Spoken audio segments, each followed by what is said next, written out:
I'm Myriam. And I'm Elyse. Two friends bound by the love of books. Taking on the world one chapter at a time. This is the Book Bound Besties podcast.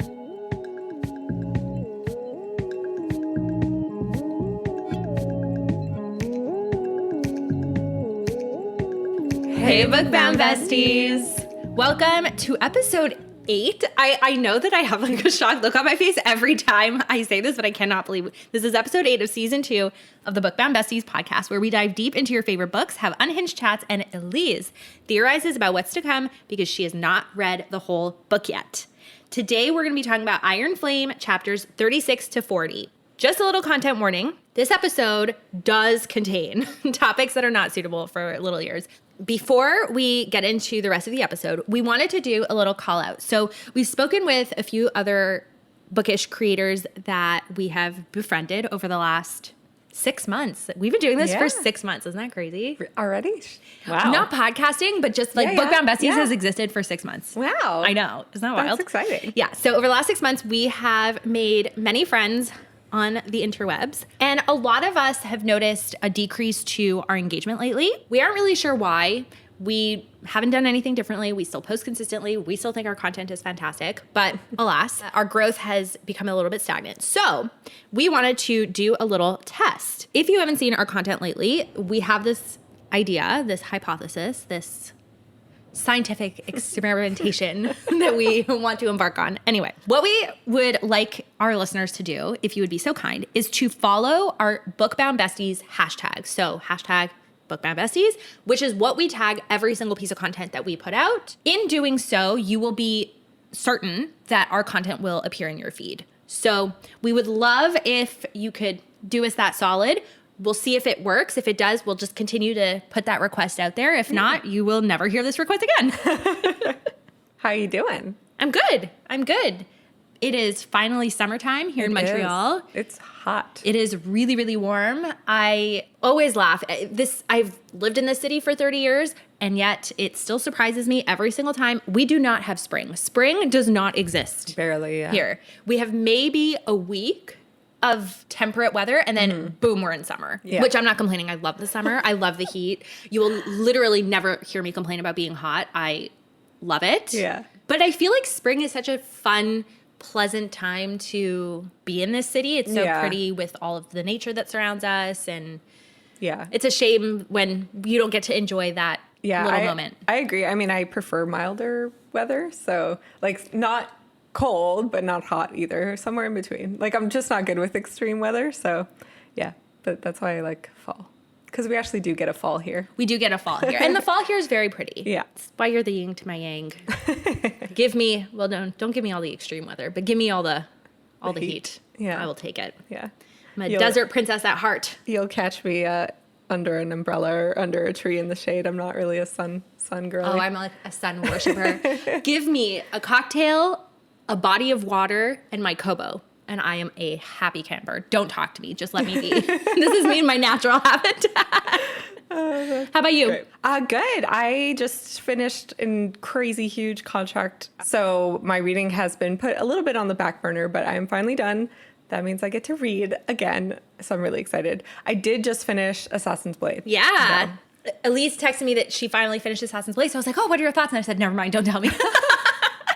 I liked Assassin's Blade, but I thought it was because I knew how it was going to end and I knew where we were headed. In the sense that you knew she was going to get captured and Sam was going to die. And betrayed by Arabin. Major spoilers. Wow. Anyway. We'll put a spoiler warning. But yeah, because I knew exactly where it was going, I wasn't that invested because like there's no shock, there's no awe. Because I knew Sam was going to die.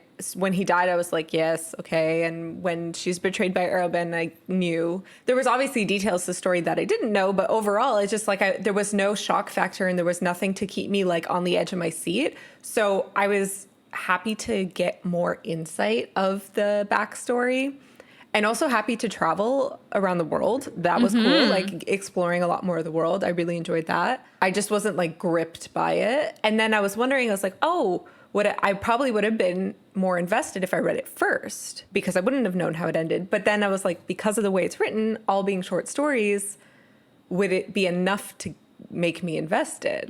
So it's like a weird, I honestly don't know where the best place to read it is, because I don't know if where I read it was the best place, but I don't know that reading it first is the best place either. It's almost like I would use it, like read it, not part of the series at all. Okay. That's interesting.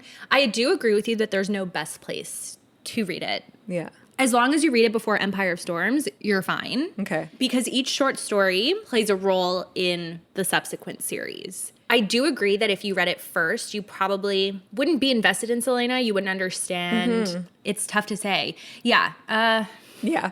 I'm trying to No, I know. pick my words. So I don't know what's coming. Yeah. So obviously there's probably little things, little Easter eggs in this that will tie into other things that are coming. Yes. As it stands right now, like I almost would have read it just after reading the main storyline completely in its entirety. It's almost like a No, little... you can't do that. No? No. That's the one thing you cannot do. Okay. I'm curious to see why. Because you will lose the emotional impact later in the story. Okay. We refer to Rosebud's Realm, Rosebud Mode, Sarah, many times on our podcast, and she did not read Tower of Dawn, which is But that's part of the main story. It is part of the main story. So Throne of Glass was being published initially. Tower of Dawn was supposed to be a Chaol novella. It wasn't supposed to be a full-length book. And it happens concurrently with the events of Empire of Storms. It just follows different characters on a different continent. Right. There's no intermingling of the stories. In Empire of Storms, you hear a little bit of the characters referring to Chaol and the mission he was sent on. And then in Tower of Dawn, you hear a little bit of Aelin and the mission that she is on, but you don't know the outcome of either mission in the opposite book, if that makes sense. But because it was advertised initially as a Chaol novella, with no impact on the rest of the story, kind of, Sarah decided she hated Chaol. She didn't want to read a book all about him. So she reads Kingdom of Ash, which is the last book in the series, where now everyone converges. Right. And she lacked so much background information that she was able to enjoy Kingdom of Ash. But when she did a reread of the whole series and she read Tower of Dawn as she should have, then she was like, oh, okay. Yeah. And actually now she's a huge advocate for Tower of Dawn because of the multiverse background information that can be found in Tower of Dawn. So, and you think Assassin's Blade has similar. You will appreciate the story, but you won't get the true emotional impact of things that happen. Okay. All that to say, it was good, and I enjoyed getting more information about the world, but it didn't, I don't know, grip me, I guess. I feel the same way. I didn't gobble it up the way I gobbled up everything else in the series, which is fine. Anyway, I'm excited to get back to the main plot. So. Yeah, I'm very excited for you to read Heir of Fire. Yeah. You especially are really going to enjoy it. I will say Aelin has a Nesta-esque journey. Okay, interesting. Shall we return to Navarre? We shall. Okay. So chapter 36, before we even jump into it, this chapter is so big. So much happens. The following chapters, like, there's stuff, but way less. But this first chapter, just buckle up, because chapter 36. Violet finally gets the revenge we've been hoping for, sinking a dagger into Varrish's black heart. General Sorrengail makes an appearance and reveals that she's been orchestrating Violet's safety this whole time. The lid is about to blow on Navarre, and Violet wants to extend choice to everyone. After much discussion, the rebellion grows tenfold, and they're off to Aretia. Wow. See? A lot happens. Yeah. So the pre-chapter blurb for chapter 36 is, the only crime worse than murdering a cadet is the unfathomable act of attacking leadership. And this comes from Major Frenda's Guide to the Rider's Quadrant, Unauthorized Edition. So we know that something unfathomable is about to happen.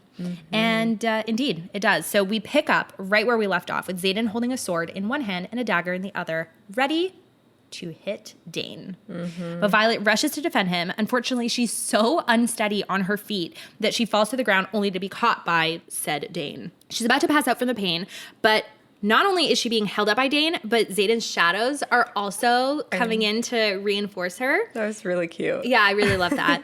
And she tells Xaden that Dane saved her, so please don't kill him. And he gets a good look at her, and shadows explode around them, mirroring the emotions that are within him after seeing the state that she's in. And she realizes in that moment that this is all real. Like, he came for her, and she stumbles towards him only to be caught in his arms. And I just love a good damsel in distress moment, especially because she's so capable. Like, she's not typically a damsel in distress. So yeah, but as much as I love like a strong woman, like I think we need to also accept help when we need it. Absolutely. So in a moment like this, like it's so nice that she has a support system, you know. Absolutely. Can't do it all on your own. Nope. And besties, the levitation is back.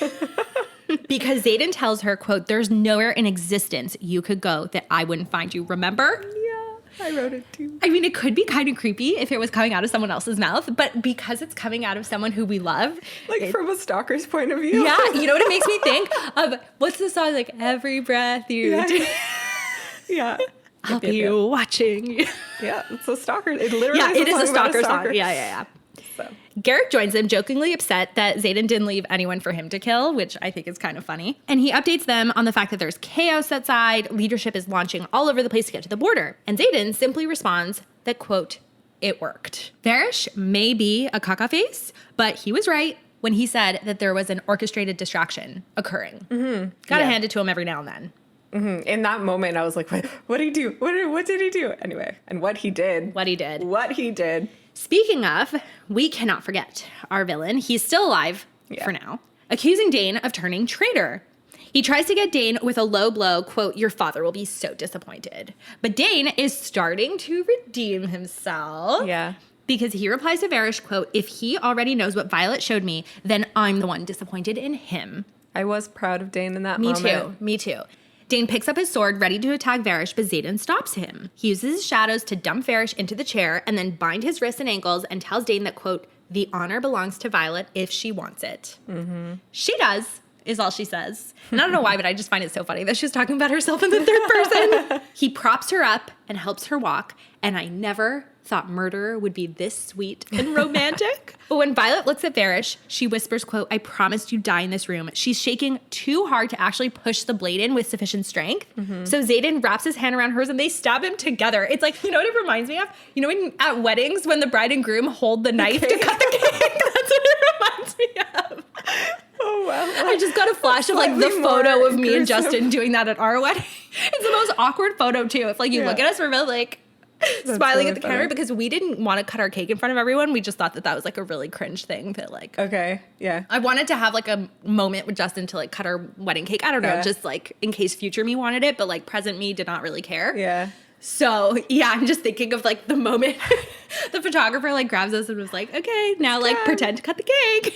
That's funny. We didn't even do that. Yeah, at you all. guys. I don't remember you guys even. Did you? You didn't have cake. No, I hate cake. I hate cake too, but my wedding cake. Did you have my wedding cake? It wasn't cake. No. It wasn't cake. What was it? It was so my favorite dessert is called Le Royal, and it's the bottom is like a crispy hazelnut layer, and the top is a chocolate mousse. Oh, so it wasn't cake. I'm not a big chocolate mousse fan either, but I do appreciate your alternate cake. Yeah. We also had ice cream. Yeah, no, we just did a sweets table. My sister made a ton of different desserts, which is I stuffed my face at that wedding. Your midnight snack was so those chicken wings. Yeah. Oh my gosh. Okay, we're just gonna talk about like the food. I know. At least It was so funny because like the chicken wings were amazing, but being So in messy? a wedding dress, I was like, I can't eat one. Yeah. And our friend Reed, who was one of the groomsmen, but also like the chef of the whole thing, was like, "No, you have to have one." I'm like, "Reed, I'm not eating a chicken wing in my wedding dress." So he literally stood there with napkins under my chin so I could have a chicken wing. It was very sweet of him. Yeah. They were so They were good. delicious. Mm-hmm. Yeah. I was wearing like a little black two-piece outfit with polka dots, so I was safe. I could make You as were much of a safe. mess as I wanted. Anyway. Yes. Violet knows herself and her future potential for PTSD. Right. So she memorizes the look on Varrish's face so that she can reassure herself that he's really dead whenever she inevitably gets nightmares about this moment. Yeah. So just around this point, there's a little moment where Xaden mind speaks to Violet. Okay. And I thought her powers weren't working. So like how did he go down the bond that way? That's a really good question Thank you. that I don't have the answer to. Like I genuinely don't have the answer to. I mean, maybe you could kind of be like, oh, it was wearing off, but she still doesn't have didn't take the Taryn until antidote. later. Yeah. It's a very good point. So I was just like, can he do that? That's a really good point. That flew right over my head. It has absolutely nothing to do with the other thing I wanted to bring up, What? which is, so there might be theories about that actually. We'd have to dig, but there is a theory about Varrish being Venin. We've been debating this for a really long time. So there have been many hints that he was. There was so much language around his lack of humanity. Like there was that time where it was really humid and hot and he wasn't sweating, and Violet said that he, I don't know, she questioned his humanity. But then I was reading this and I was like, but wait, Violet kills him with a regular dagger. We've established, besties, that my reading comprehension is not fantastic. But then I was chatting in the DMs with one of our listeners. Shout out Daria from Italy. Also very cool that we have like Italian listeners, but anyway. And she's like, no. Dane stabbed him with the alloy dagger that he had been given from Varrish after going through her mind. Because remember, he was like, oh, show me the dagger. I want to make sure it's the same one. So right? It was alloy. Exactly. So he stabs Varrish with the alloy dagger. And then I went back after my conversation with Daria and I reread the passage. And not only did Dane stab him with the alloy dagger, Violet killed him with it. Huh. So what do you think? I mean, yeah, we've been questioning whether he's Venin or somehow related to Venin. There was still like, he kind of alluded to being there or almost knowing what was going on in Resin. Yeah. So there is a weird connection. I just don't know like the parameters of Venin, and once a Venin, can you recover from being a Venin, or can you regain some, because a Venin in its Venin state is just like this power hungry monster, right? Right. Which he is. Yes, but in a different way. Like or what we've seen anyway. We've only seen the battle version of a Venin. Right. So is there like another state that they could be in more like Varrish? Which I agree, he is power hungry. There's a lot of weird things to him. I don't know. I just don't know enough about Venin. We will learn more about Venin over the course of the second half of this book. Yeah. What I will say is that there's an evolution to becoming Venin. Okay. You don't turn Venin and then immediately become the way the Venin were in the battle at Resin. Because you need to siphon power to become that? Over time. So there's that. It's like vampires. Like they turn and then like they don't fully turn until they claim their first life. The comparison I was going to bring up is actually more like a Horcrux. When Tom Riddle first decides he's going to embark on this journey of breaking up his soul, I can't imagine that like the first Horcrux he makes like turned him into the Voldemort that we know. I think it was over the course of like, because he broke his soul so many times, which wasn't done, right? Like that wasn't the intent of Horcruxes originally. No, it is the intent of Horcruxes. Not 7 times though. Oh, right. But to like crush your soul or destroy your soul. Yes, but exactly. No one had pushed it to that point. Precisely. So I think that in becoming Venin, the more times you channel from the earth, the deeper your Veninhood becomes entrenched in your soul. That's what I will say. So Daria said something really interesting that I kind of love, and I really want your input on. She said that she likes the idea that Varrish was just actually a terrible human. Oh, okay. It almost makes him a better character. What do you think? Do you prefer the idea that he's Venin or that he's human? Huh. If it is that he's just human and he was a terrible, terrible person, that's far scarier. Right? Yeah. Which in turn means he's a better character. Yeah. Well, yeah, I guess you could say that. I don't know if it makes him a better character, but it definitely makes him scarier. I think like in all monsters, supernatural, everything, and like, because I watch a lot of horror movies, when it is brought back to humanity just being purely evil, it is always far scarier. Yeah. Like way scarier. Because you're just like, oh my God, people could be that. Whereas when it's like supernatural and magic and whatever, you're just like, you can blame it on. Yeah, you could blame it on other things, but like being faced with like the ugly side of humanity, not nice. Yeah. There's also a theory out there that Dane knows that Varrish is Venin, which is why he stabs him with the alloy dagger. Huh. I don't know about that. I have less to say about that. I don't think so because... Do you want to hear something even more unhinged? Because, hold on. Wait, not yet. Okay. Give me half a second.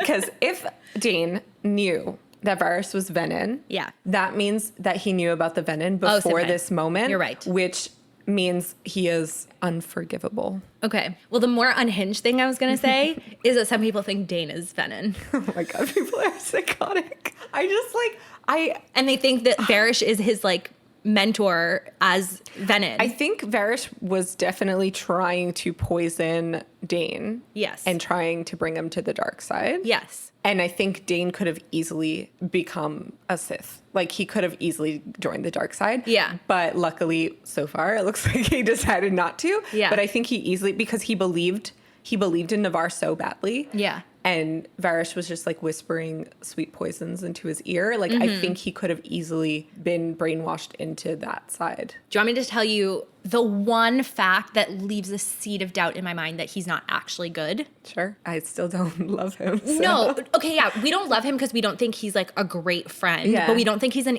inherently evil person. Okay. I don't know if you remember, but when the first formation is called, when Violet goes back to Basgiath, she notices that Kath, Dane's dragon, has like really, really rotten breath. Yeah. And so does Solus. And so does Bade. So wait, who's Bade again? Oh, Jack's dragon. There are dragons who are attached to like evil people because we know Jack is not a great character. Yeah. We know Varrish is not a great character. And now we have a question mark around Dane. And the three of their dragons have bad breath. What a weird thing. But yeah, okay. That's a good point.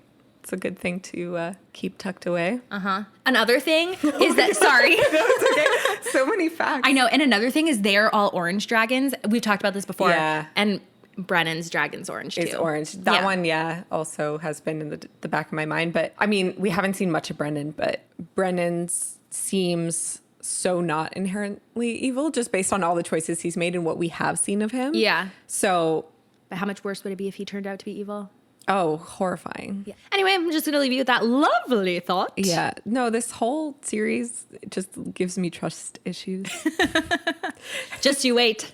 The trust issues will literally never end. Anyway. Up until the last sentence of the book. I figured we're in for another crazy last sentence. All I'll remind you, besties, I reached out to Elyse after finishing Iron Flame back in November, and I was venting to her about, very vaguely, because obviously she'd never read the book before, about how this ending absolutely impacted me in a very negative way, let's just say. And that's when she said you should start a bookstagram or a book talk. And that's how I said I'll do it if you do it. That's so funny. Let me just remind you listeners and keep this in the back of your minds for when we finish this book, that the ending of this book literally brought us to where we are today. If it weren't for the ending of this book and how it affected me and the bad mood it put me in for like 2 whole days, oh no, we would not be here today. That's funny. I don't remember that because I don't remember what we were talking about because I had no context. I hadn't even read like Fourth Wing, right? Yeah. I was working my way through ACOTAR. Still a baby romantasy. I know. So I think about this way too often. I cannot wait till the last episode of season 2 so that we can talk about it. Bawling. Like, I don't even know. No, you're going to be raging.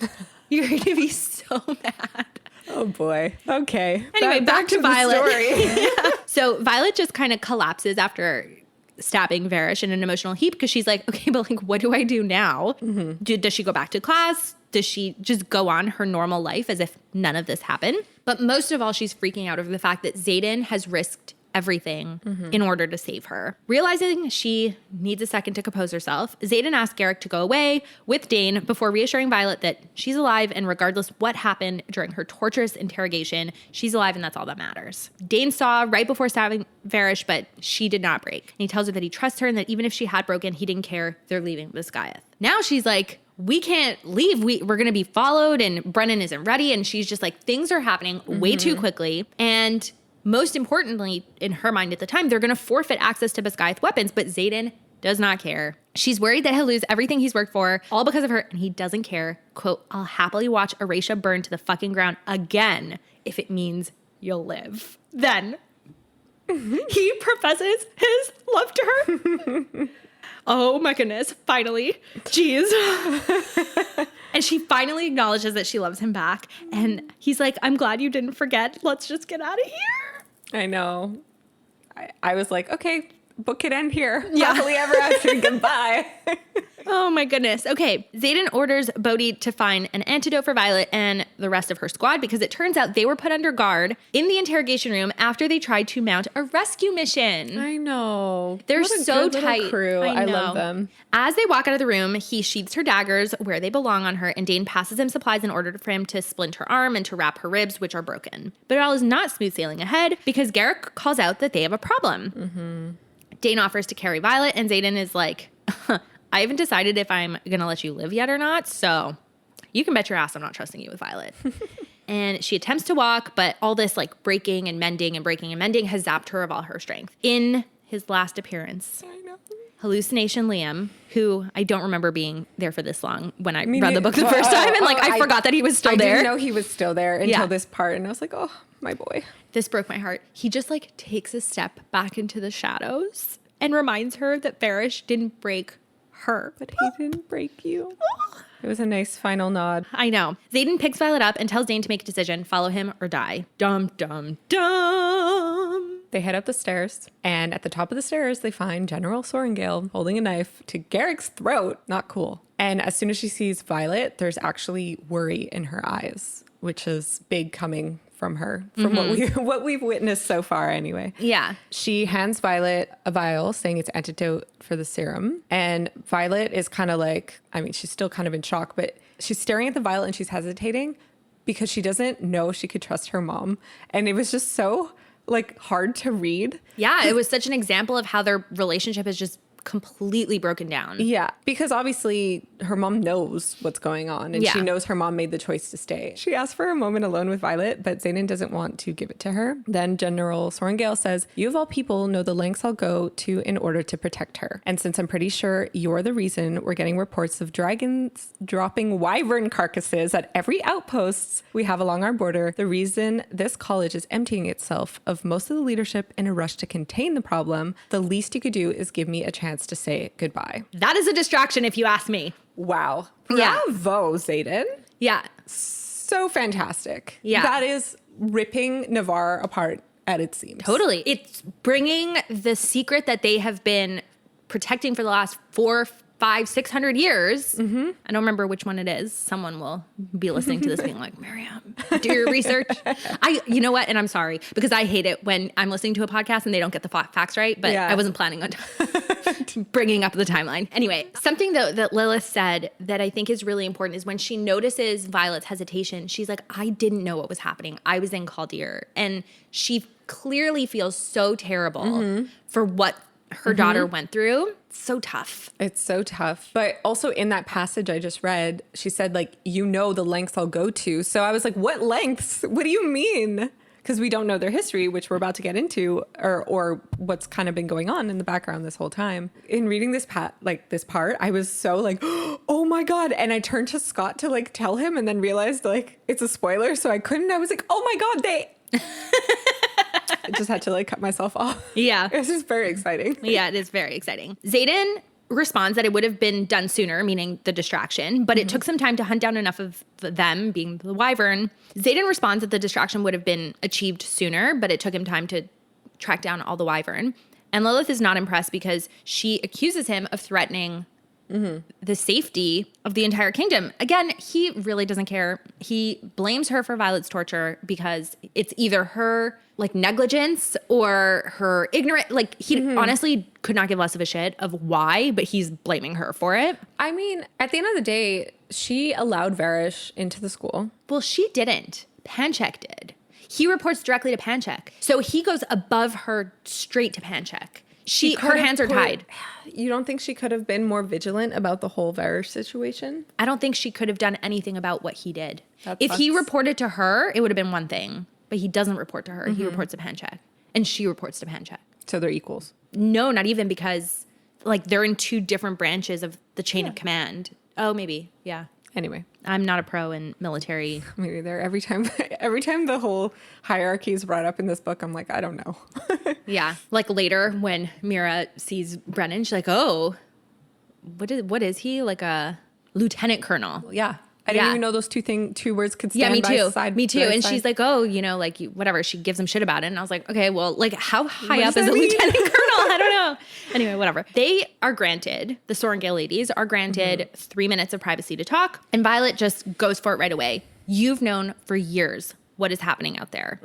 Her mom doesn't immediately answer. And I think we've been giving her a really hard time for her lack of nurturing and motherliness. But I think that her move to just step forward, slip the vial into Violet's uniform is a very mom move. Like, you're going to want this later, whether you're mad at me right now or not. Like, I know that this is what's best for you. So I'm just going to make sure that you absolutely take it. And she just simply responds that she made a choice to protect her children. And when Violet pushes back, she says, quote, when you are a mother, talk to me about who you're willing to sacrifice so your child lives. And she urges Violet to walk. How do you feel about this? How do you feel about both her sentiment and her pushing her daughter physically when her daughter is so severely weakened? Do you think it's fair? Do you understand where she's coming from? I still don't understand her choices. Really? Yeah.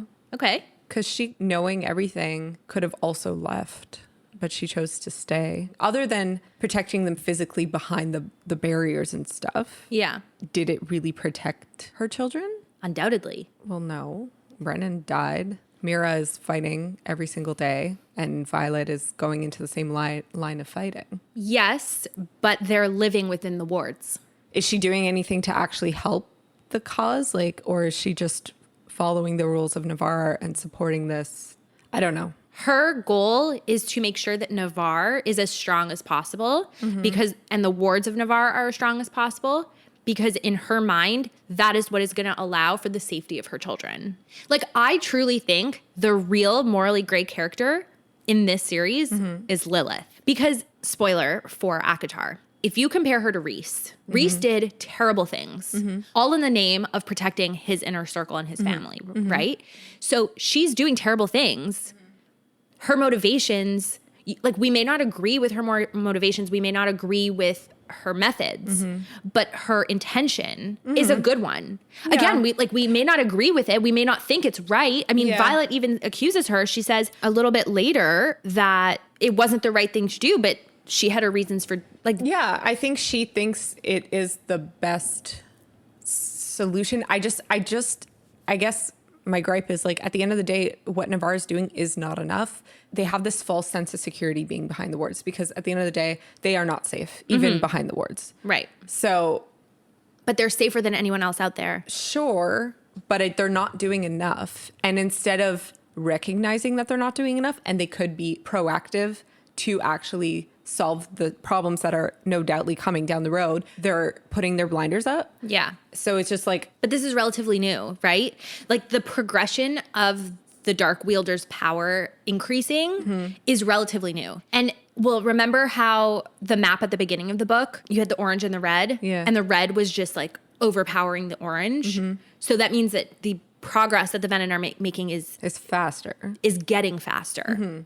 But they were always making progress. They were, but it was probably a lot slower and further from the Navarrian border. And I kind of compare Navarre and the government of Navarre to, like, a large multinational company versus the rebellion being a startup. And you have so much more flexibility, and you can be so much more adaptable when you're a lean startup organization than you are when you're a big multinational company. So, like, the government of Navarre is so vast and so complex that anytime they want to make a change or somebody's starting to sound an alarm bell or whatever, there's so many hoops to jump through. So, and you have to convince so many people. So you're, like, kind of stuck with people feeling complacent, or their heads are in the sand, or they're like, well, this has worked for X amount of time, so it'll continue to work, you know, versus this other mentality, which is a lot more agile.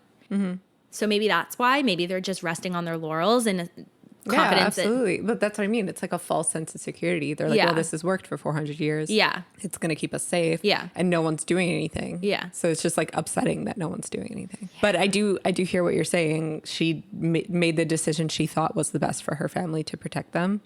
Did it really protect them? Well, we get a huge info dump. Oh, yeah. It's great. Yeah, because it answers so many questions. Quote, this is coming from Lilith. I knew you'd never see it our way, never agree with our stance on self-preservation. Markham saw you as his protege. the next head of the scribes, the only applicant he thought smart enough, clever enough to continue weaving the complicated blindfold chosen for us hundreds of years ago. He made the mistake of thinking you'd be easy to control, but I know my daughter. I might be a stranger to you, Violet, but you are far from a stranger to me. Eventually, you discover the truth. Maybe not while in the scribe quadrant, but certainly by the time you'd made captain or major, when Markham would start bringing you into the fold as we do with most at those ranks. And then you would unravel everything in the name of mercy or whatever emotion you'd blame, and they would kill you for it. I'd already lost one child keeping our borders safe, and I wasn't willing to lose another. Why'd you think I forced you into the Riders Quadrant? So, despite not winning the Mom of the Year award, Lilith knew Violet enough to know that our girl was super strong and deeply entrenched in her morals. And she also put Violet in the Riders Quadrant in order to save her in the most convoluted way. Is this believable to you? Yeah. It is. Yeah. You? Yes. Yeah. I think But I also... she made the best decision. It was like a risk. Yeah. But she must have believed that Violet could survive the Riders Quadrant to do it. Well, really? Because besties, if you think that this is where the reveals end, it is not. Because Violet answers to her mother incorrectly that the reason that her mother put her in the Riders Quadrant is because she thinks less of the scribes. And her mother answers, quote, bullshit. The love of my life was a scribe. I put you into the Riders Quadrant so you'd have a shot at surviving.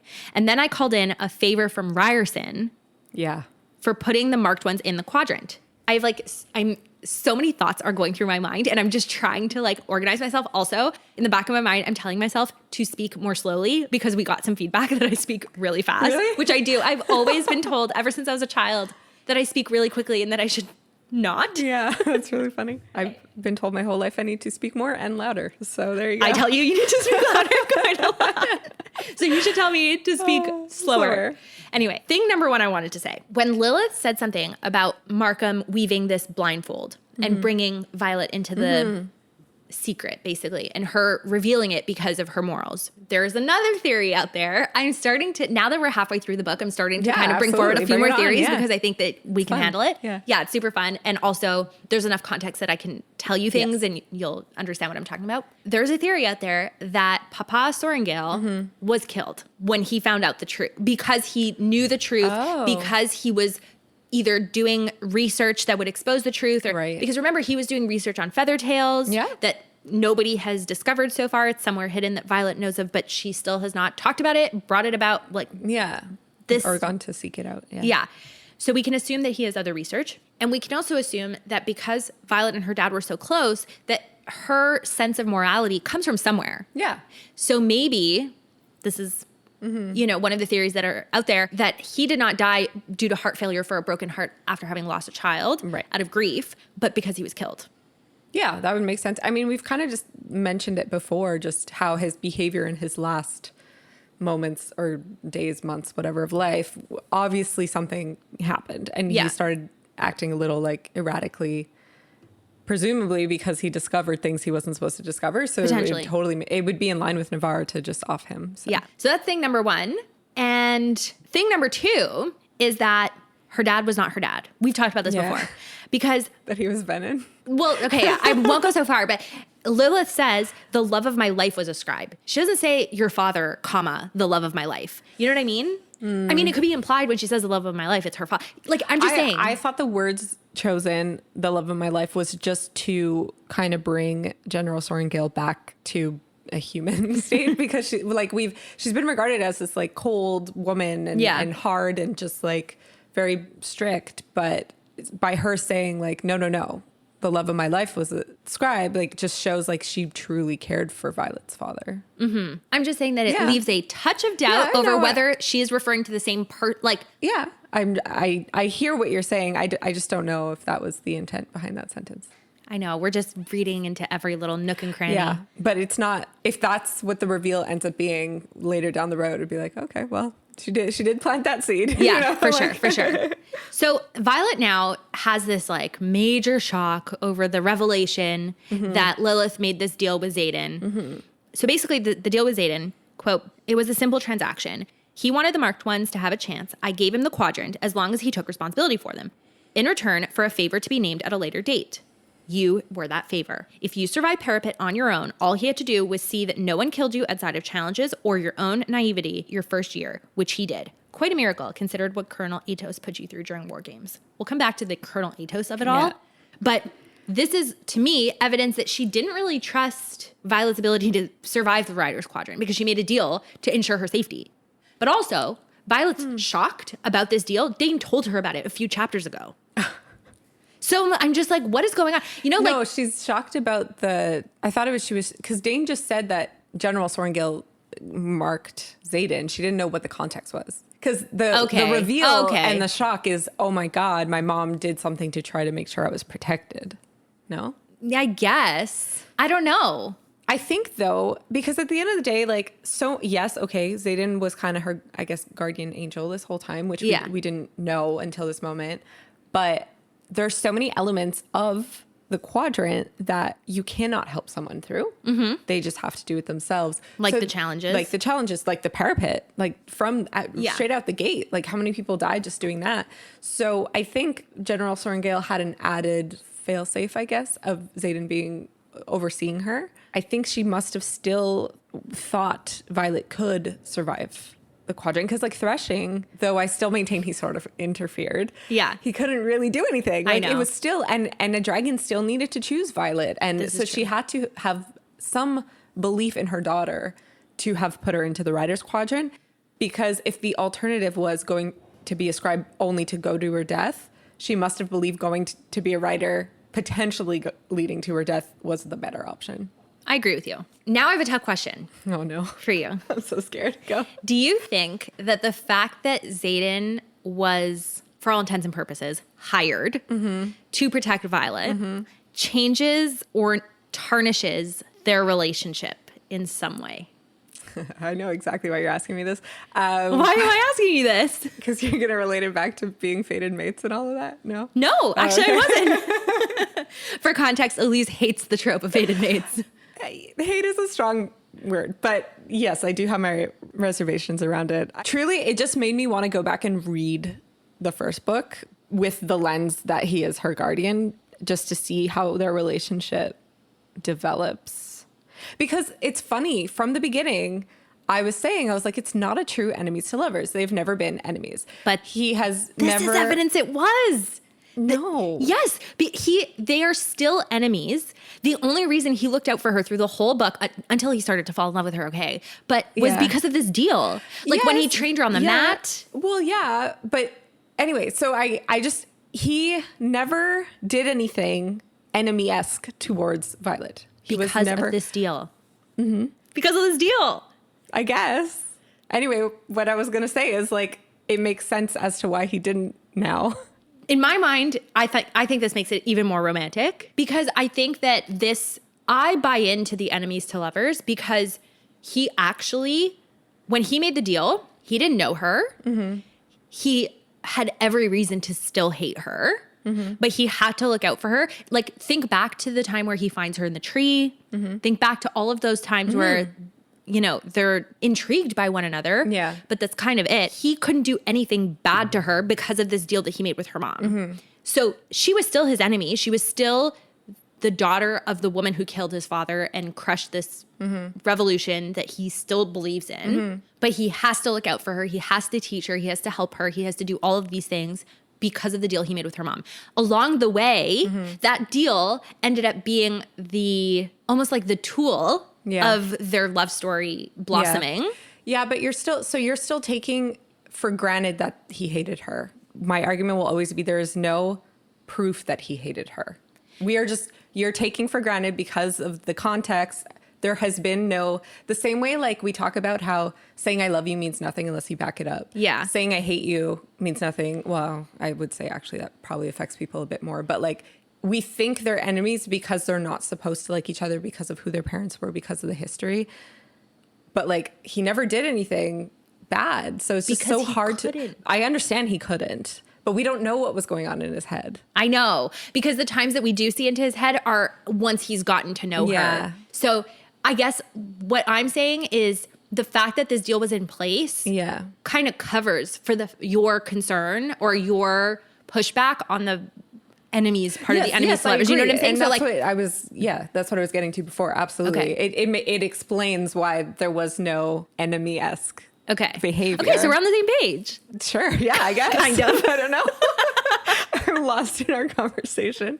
But going back to what you asked, like, does it? Yeah, like, do you think it tarnishes their relationship and the fact that it blossomed to where it is now? No, it just like makes the plot more interesting. And also makes me be like, okay, Rebecca, let's get Zayden POV fourth wing, please. I know there are fanfics out there, but it's not the same. It's not the same. No, I agree with you. It's not it's not canon. Though I'm sure there's great things in it. Like, I just want Rebecca's version. I feel you on that. As our listeners know, I love a male POV. Yeah. Lilith leaves Violet with some advice. Quote, "Stay alive or all this will have been for nothing. I tell you to take arnica and see a healer, but you already know that. Your father made sure you'd know everything you needed or where to find it. You're all that's left of him, you know. Your father made sure you'd know everything you needed or where to find it." And she still has not gone after her father's it makes me irate. Yeah. I find her, Violet's inconsistencies with the way she analyzes situations and finds solutions kind of frustrating. Well, you know what? It's funny because I recently posted our video of, that's really offensive. Yeah, and, complaining about Violet. Yeah.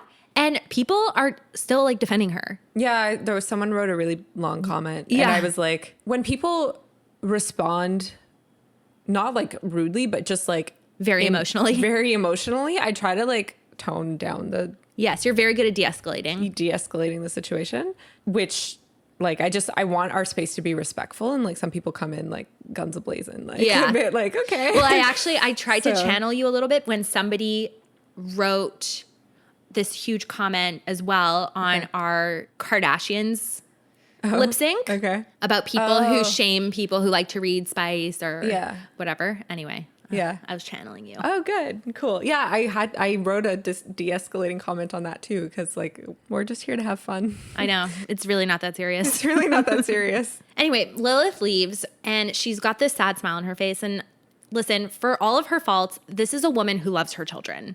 Yeah. She may make the wrong choices, but what I like to say, even in real life, is your parents are doing life for the first time. They're doing parenting for the first time. They're going to make mistakes, but they're doing their best. And we may not agree with what Lilith decided to do, but at the end of the day, she did what she thought was best. Mm-hmm. And you cannot, like if she were behaving in a way that were not aligned with her values or that she didn't think she could stand with, it's one thing. Mm-hmm. You can fault her in that context. Mm-hmm. But this is a woman who literally thinks that what she's doing is the right thing to do. Yeah, you're right. Whew, that was heavy. A lot of mommy stuff. Yeah. Okay.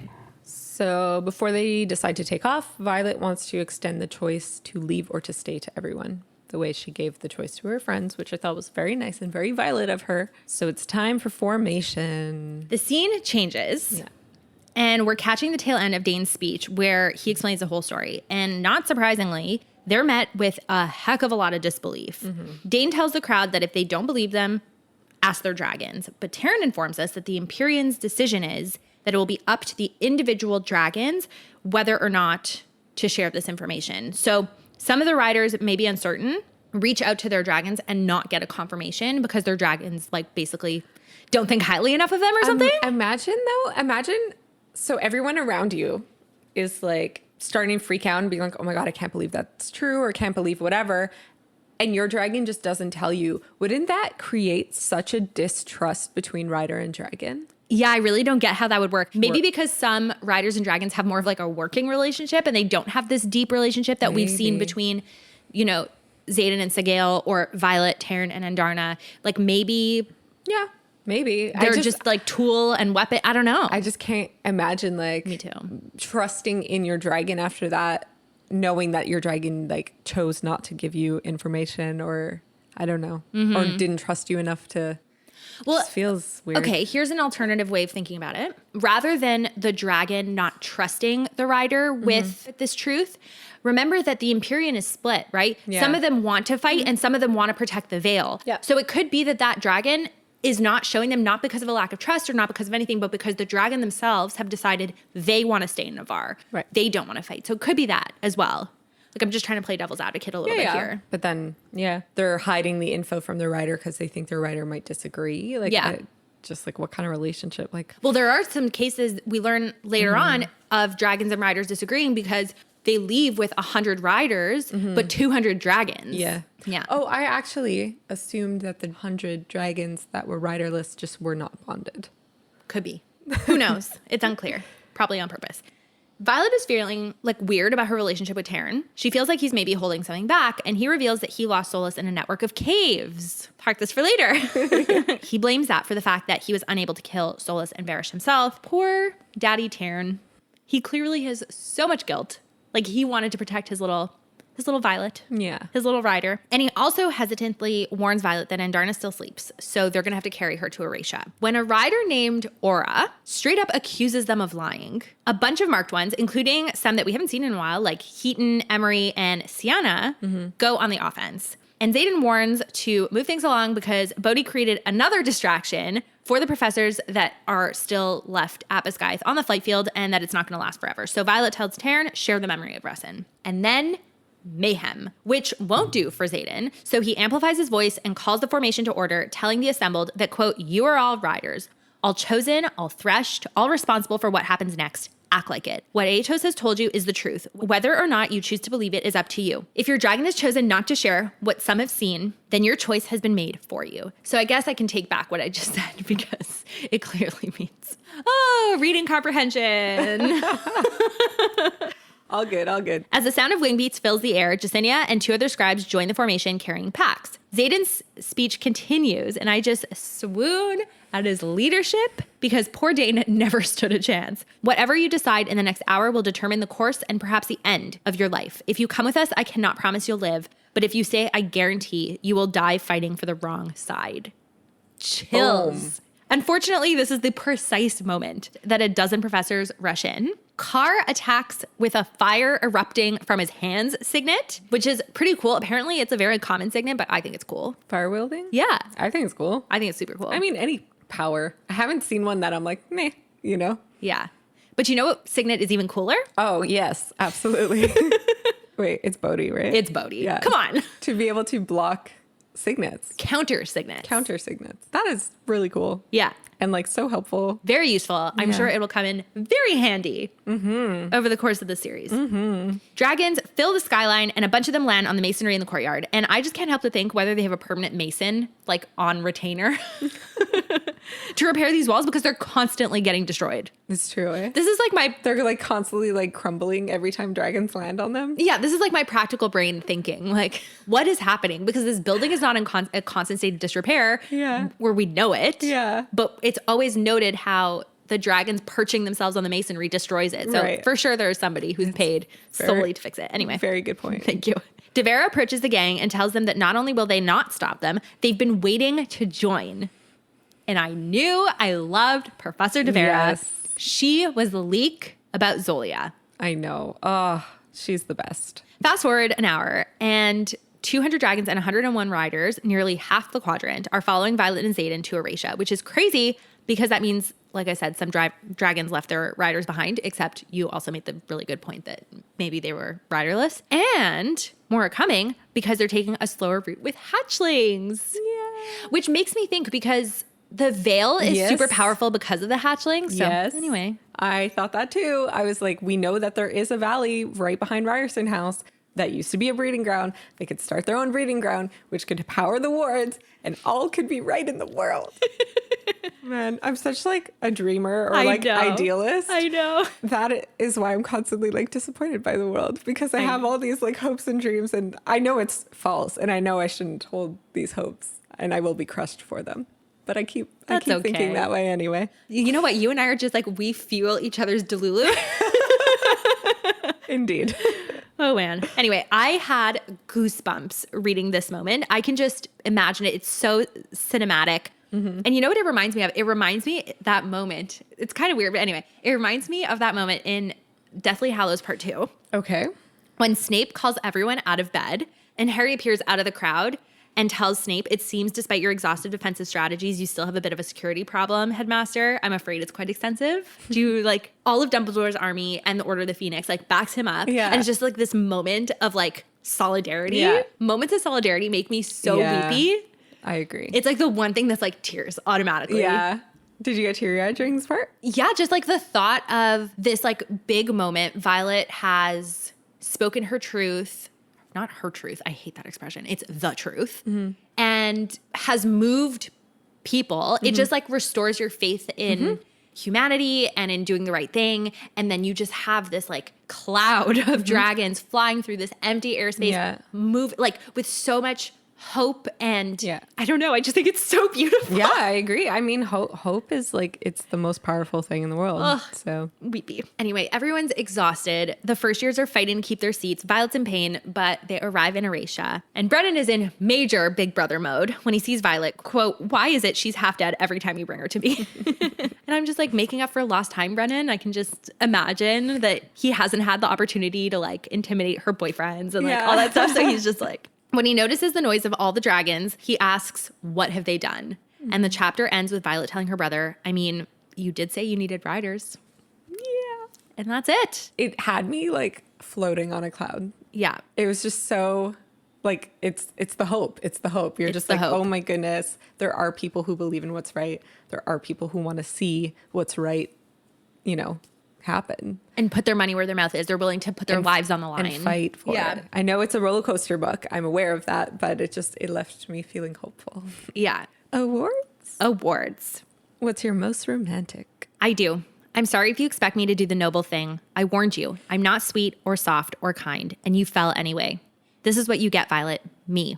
The good, the bad, the unforgivable. All of it, I'm yours. You want to know something true, something real? I love you. I'm in love with you. I've been since the night the snow fell in your hair and you kissed me for the first time. I'm grateful my life is tied to yours because it means I won't have to face a day without you in it. My heart only beats as long as yours does, and when you die, I'll meet Malik at your side. It's a damn good thing that you love me too, because you're stuck with me in this life and every other that could possibly follow. It's very good. Yeah. Yeah, I was going to read that earlier, so I didn't put it as my most romantic, but... What could be more romantic than that? I agree. But it's because I was going to read it earlier. Oh, okay. So I had chosen something different, but I'm just going to agree with you. Okay. So back in season 1, we talked about Valor and Lore and how they have these sweatshirts that have quotes from different book boyfriends on the back. This is what's on the Zane and Ryerson back. And that's why I couldn't show it to you before. Because that makes sense. I did not look at it. It's true. It's so beautiful. I saw Liam's. Yeah. What's your funniest line? You took off running and then couldn't save a single one for me. Garrick. Yeah. Mine is a Taryn line. When Violet is talking to him about being tired, he goes, I could fly another 12 if need be. You're an incredibly needy species compared to ours. Yeah, that's a good one. What is your spiciest line? If he already knows what Violet showed me, then I'm the one disappointed in him. That's a good one. I had to give Dana's credit where it was due. Listen, he had a moment. We'll see if the moment lasts through the rest of the book, but in this chapter, he had a moment. Mine is the honor belongs to Violet if she wants it. She does. All right, we are in part 2 of this book. Chapter 37. Finally safe and home at the Ryerson house, our lovebirds enjoy some time in bed before facing the growing revolution. Next, we're in a council meeting where proving people's loyalty seems to be a challenge. We end with the sound of the sweetest voice we've been waiting to hear, Andarna's. Yeah. The pre-chapter blurb comes from On Tirish History, a complete accounting, 3rd edition by Captain Fitzgibbons. Side note. Let's take this with a grain of salt. Anyway, half palace, half barracks, but entirely a fortress. Ryerson House has never been breached by army. It survived countless sieges and 3 full-out assaults before falling under the flame of the very dragons it existed to serve. The chapter opens with yet another nightmare. Quote, bold choice to move so far from what you perceive as the safety of the wards. What you perceive? Myriam? Is this sage dreamwalking? Yeah. You think? Yeah, we said that last week, didn't we? Or last time she had a thing, I was like, oh, I feel like it's like the Voldemort. Oh, yeah, the occlumency. Yeah, being able to go into dreams because everything he says is like too real. Is too real. And he's like aware. And it could, you could, I guess, attribute it to her subconscious, because it's all information she knows. But it's the way he's talking. I'm like, no, he has a connection with her. Why, though, and how? I don't know. Okay, I think why her could be explained by she has a very desirable power. Mm-hmm. She is power. Oh, yeah, it's true. So I actually had this theory, this idea. I was like, oh, does the sage want Violet to use her as a siphon for power? Like to keep her, to take her power directly from her Oh, interesting. Continuously, because she has so much of it and can channel so much of it from around her, as opposed to having to move around and get it from places. He could take her and keep her as his own little power supply. That was my theory. His little renewable battery. Yeah. Yeah, that's a good theory. Yeah, I don't know. I mean, they could want her for defensive or offensive reasons. The offensive reason being what you just said, and the defensive reason being she can't kill them if, like, she's under their control. Right. Violet wakes up and reminds herself that she's in Xaden's room and that she's alive. And when she sees him sleeping, she thinks to herself, quote, "Now this is a view I could be more than happy to wake up to for the rest of my life." And I just thought, how sweet. Until he starts snoring and stealing the covers. Give it time. That's why Scott and I we have separate comforters. Yeah. I've heard of that. so much. Like, I know I do. Yeah. So we just have separate blankets, so that can't be an issue. Yeah. Well, in the summertime, Justin just doesn't use the covers. Okay. So I get to keep the covers. But it's more, I'm the kind of person, like, when I'm sleeping, like, just let me sleep. Like, stay in your lane. Let me sleep. Maybe, like, back in the day, I would have been like, yes, let's cuddle. Let's spend all night holding each other. Like, I can literally remember the last time I slept with Justin, like, holding me. We were on vacation. The room was very cold. Your own little heater. Yeah, exactly. But, like, for the most part, sleep is for sleep. Yeah, I agree. I'm not going to sleep in someone's arms all night. Like, I can't. It's not comfortable. No. And plus, like I said, I need to move. I can't be restricted. How unromantic of us. They have a lovely time, waking each other up slowly, cuddling, fondling. Overall, it's very cute. Then Violet proceeds to give him what we call a numero uno in our friend group. Wait, what? Do you know where that came from? That's like a Scott and Jess thing. Oh, really? Had you never heard that? I don't know. Maybe I did without realizing. Yeah. Quote, "A heady sense of power floods my system when I stroke my thumb over the head of his cock and his hips buck in response. There's nothing sexier than watching his control fray, nothing hotter than knowing I'm the one who brings him to the breaking point." She's a devious little thing because she thinks that in doing so, he'll go back to the wild animalistic way he used to be rather than the gentle ways that he's been treating her over the last couple days. But, like, do you blame him? I mean, she's literally been broken. Like, Yeah. What? Anyway, she's getting herself, like, all worked up, seeing him turned on. And as he's getting turned on, he tells her that she has to stop because otherwise he'll lose it on her and he's not going to be gentle. Get me a fan. This spurs her on further. She takes him deeper and he loses his mind, grabbing her, making out with her, fingering her, stripping them both down. And then he flips her over and they go at it with her on all fours. And I find it really hot. I don't know why. When she tries to muffle her moans in her pillow, he grabs a pillow, throws it on the floor, and tells him he wants them to hear. Yeah. It was hot. I was like, damn. And then I was like, wait, her brother's out there. So, like, at first I was like, oh, that's hot. And then I was like, wait, no. Yeah, but he doesn't care. I don't know. No. I just, like, But then we find out that he soundproofed the room anyway. I know. But the idea was hot. Yeah. I understand. Yeah. I say this every time there's any sort of, like, physical intimacy. The mind talk is so convenient. Yeah. As they're about to climax, he pulls her up and mind to mind tells her, "You're alive and strong and mine." And she responds, "You're mine." That was like a glorious little sex scene that I actually forgot even happened. It was great. It was short and hot. Yeah. Anyway, they have a cute little moment afterwards where we find out the room was soundproofed anyway. I like that he played into the fantasy of it. Like sweating. I need a fan. Yeah, seriously. Like, the problem is it makes too much noise. Like, I could just blast the AC, but then everyone's going to hear. So I'm just like. So they emerge from Xaden's room and Violet is in awe of, like, how many cadets are there. Rhiannon's there and no one really knows what's going on. They're all just kind of waiting because Aretia was not prepared. Like, it was like a last minute decision. So they're trying to get everything up and running. They run into Arik, who's questioning if they're going to keep his secret because it's still, like, a big deal. But Violet assures him, like, I got you. We're going to keep it. They go to the council room where they're immediately yelled at for exposing the movement. Yeah. But I love when Violet, like, looks at Xaden and she's like, "I think I may have fucked up." And he's like, "I think we may have fucked up." Like, I love a united front. Yeah. I adore the relationship, but, like, their relationship is so dangerous for everyone around them because at the end of the day, they're always going to do whatever they need to protect the other one at the expense of everything else. You have no idea how true that is. Okay. You have no idea. Well, it's how I'm feeling about their relationship. So, or like what they've proven so far. Like, Yeah.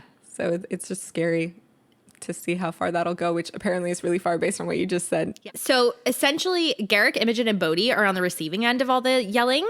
But wonderful leader that he is, Xaden interrupts the yelling. Quote, I made the call. You want to yell? Yell at me. I'm going to remind us of all the different people in the assembly because we've been introduced to them before, but it's been like 40 chapters. Suri, she is the brunette with a single streak of silver hair from chapter 1.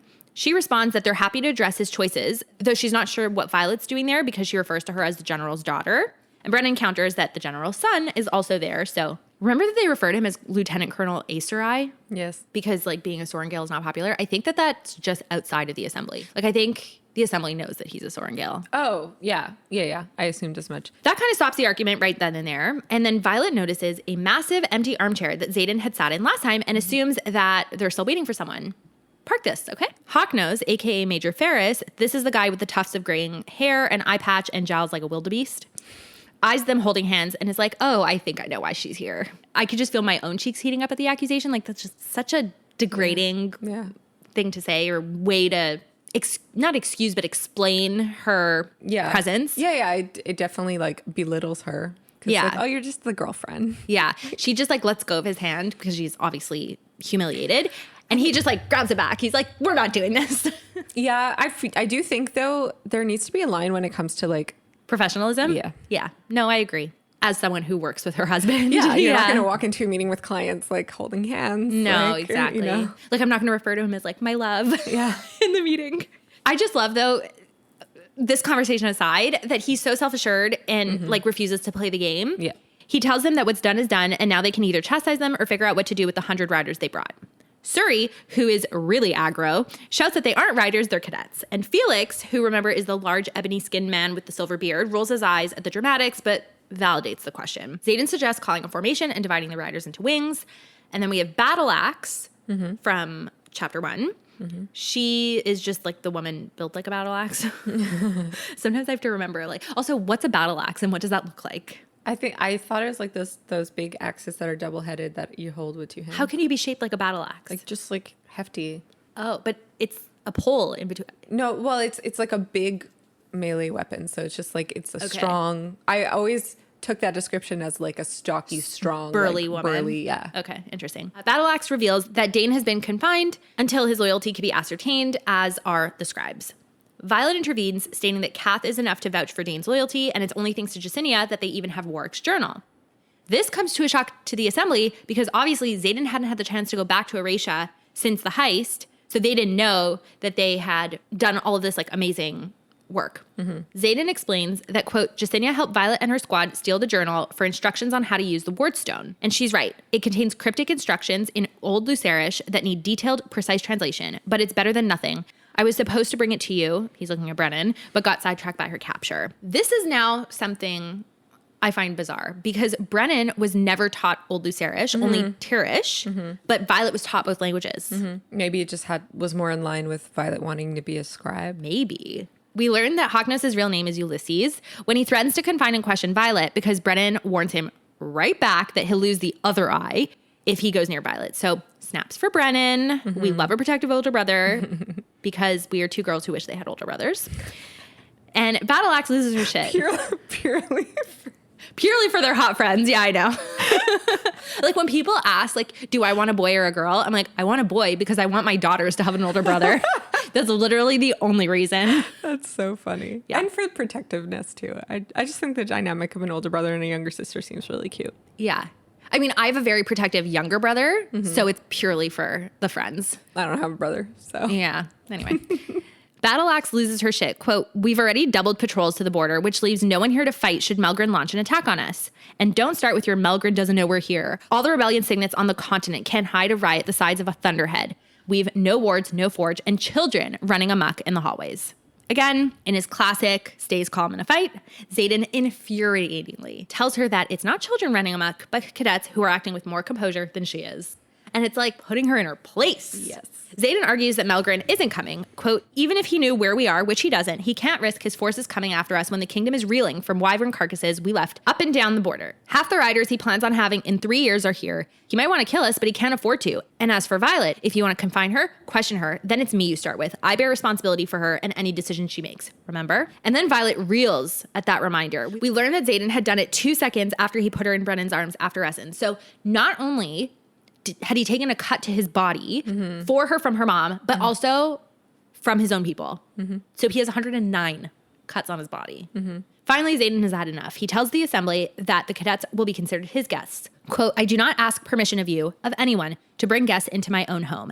Then he says, or did you forget that this is my house? I love that he played that card. Oh, yeah. My life is tethered to Violet's, so if you want me in that fucking chair, you'll accept her. Did you see that coming? That he was the seventh? That he is like the nobility of Tyrrendor. Oh, I thought that we knew that. We did not. We knew that it's Ryerson House. We knew that his dad led the rebellion. We didn't know that he was noble.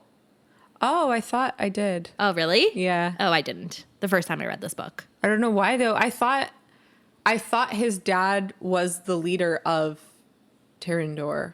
Therefore, he was to be. I don't know why I assumed that. I mean, you were right. No, I know, but now I'm questioning why I thought that. Anyway, carry on.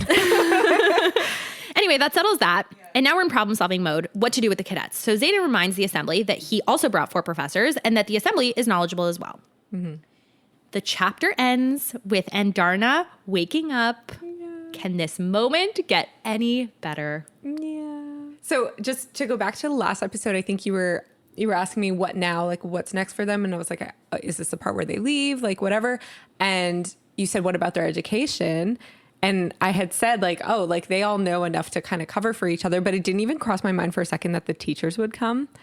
And I didn't think about the other rebellion leaders also could step in to teach. Like I was purely thinking like, oh, the youths are alone. They got to just deal. But like, it didn't even cross my mind that teachers would come. And I didn't think like, cause like, I think like Hawknose ends up teaching and like, they're all just kind of playing that part. But anyway, it's just cool that they are. Totally. Awards. What's your most romantic line? Now this is a view I could be more than happy to wake up to for the rest of my life. Aww. This is when Xaden takes the pillow away and like tells her that she wants everyone to hear. So she goes, there are hundreds of people in this palace of a house. And he says, and I want them all to know you're mine. It's spicy, but yes. It's a little bit spicy, but no, what I was going to say is it's like, it's territorial in the best way. Yeah, for sure. But you love territorial. Like you love that. In books. Yes. In books. Most of what we say is in books. Yes. Do you have a funny? I didn't have a funny. Oh, really? Oh, mine was, you might not be able to ward it yet, but you'd better sound shield this room today. Violet tells Xaden, and he goes, already done. And she goes, of course it is. I just thought it was a moment of levity. It wasn't really funny, but yeah. What's your spiciest line? There's nothing sexier than watching his control fray. Nothing hotter than knowing I'm the one who brings them to the breaking point. Mine is, I want you feral. Yeah. That's got me like, whoo, okay. Chapter 38. We start with the news about Andarna and how her dreamless sleep was not so successful. We're then updated on how Aretia and the lessons will be going from now on. Then the chapter ends with a wonderful family reunion. Wonderful? Yeah. You don't think Mira coming is wonderful? I don't think the way the chapter ends is wonderful. Oh, no. That's just like pure normal siblings. Yeah.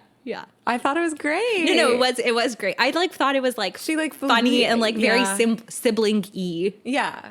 But like she like believes Violet. No, I know. Oh my goodness. I loved it. Yeah, I loved the reunion. It's just, I guess, like wonderful is not the adjective you would use. That's fine. The pre-chapter blurb comes from the Journal of Warwick of Lucerys, translated by Cadet Violet Sorrengail.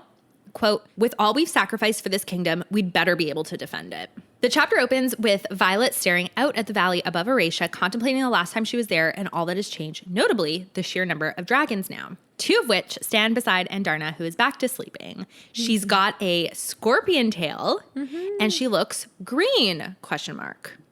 But no. like for a half a second. It's almost like she's like, what's that, a glimmer of green, you know? Yeah.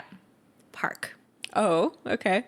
Violet's complaining about the fact that Andarna is still asleep when gold eyes flash open. Hello, Andarna. We cannot wait for your comic relief and adolescent sass. Yeah. She is now 2/3 the size of Sorrengail, and she is hungry. When she flares her wings out, though, bad news. She is as clumsy as she was before the dreamless sleep. This time, it's not merely because of her growth spurt. It's because one of her wings doesn't fully extend, like you said in your synopsis.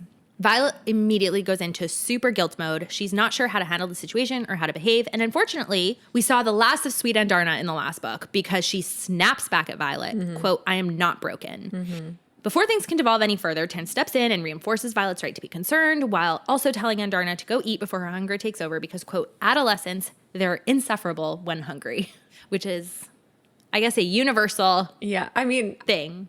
Isn't anyone insufferable when they're hungry? I don't know. I think some people, like, when I'm hungry, I get hangry. I get quiet and, like, mission driven. Like, I just need to go get food. But, like, Justin becomes insufferable. There you go. In Taryn's And we're words. well into adulthood. No, I know. Well, Andarna goes to hunt with Sorrengail. Taryn and Violet discuss Andarna's winning. Taryn has a plan. He and the elders will work with her to strengthen the muscles, but there are complications. He instructs Violet to put up her shields to block Andarna out because they obviously don't want to upset her with all of this talking behind her back. Then he info dumps. Quote, there are many reasons younglings don't leave the Vale. The mass expenditure of energy and resin forced her into a rapid rate of growth. You know that. But if it had happened here or at Basgiath, where she could have been quickly, safely sheltered for the dreamless sleep, perhaps she would have grown as usual.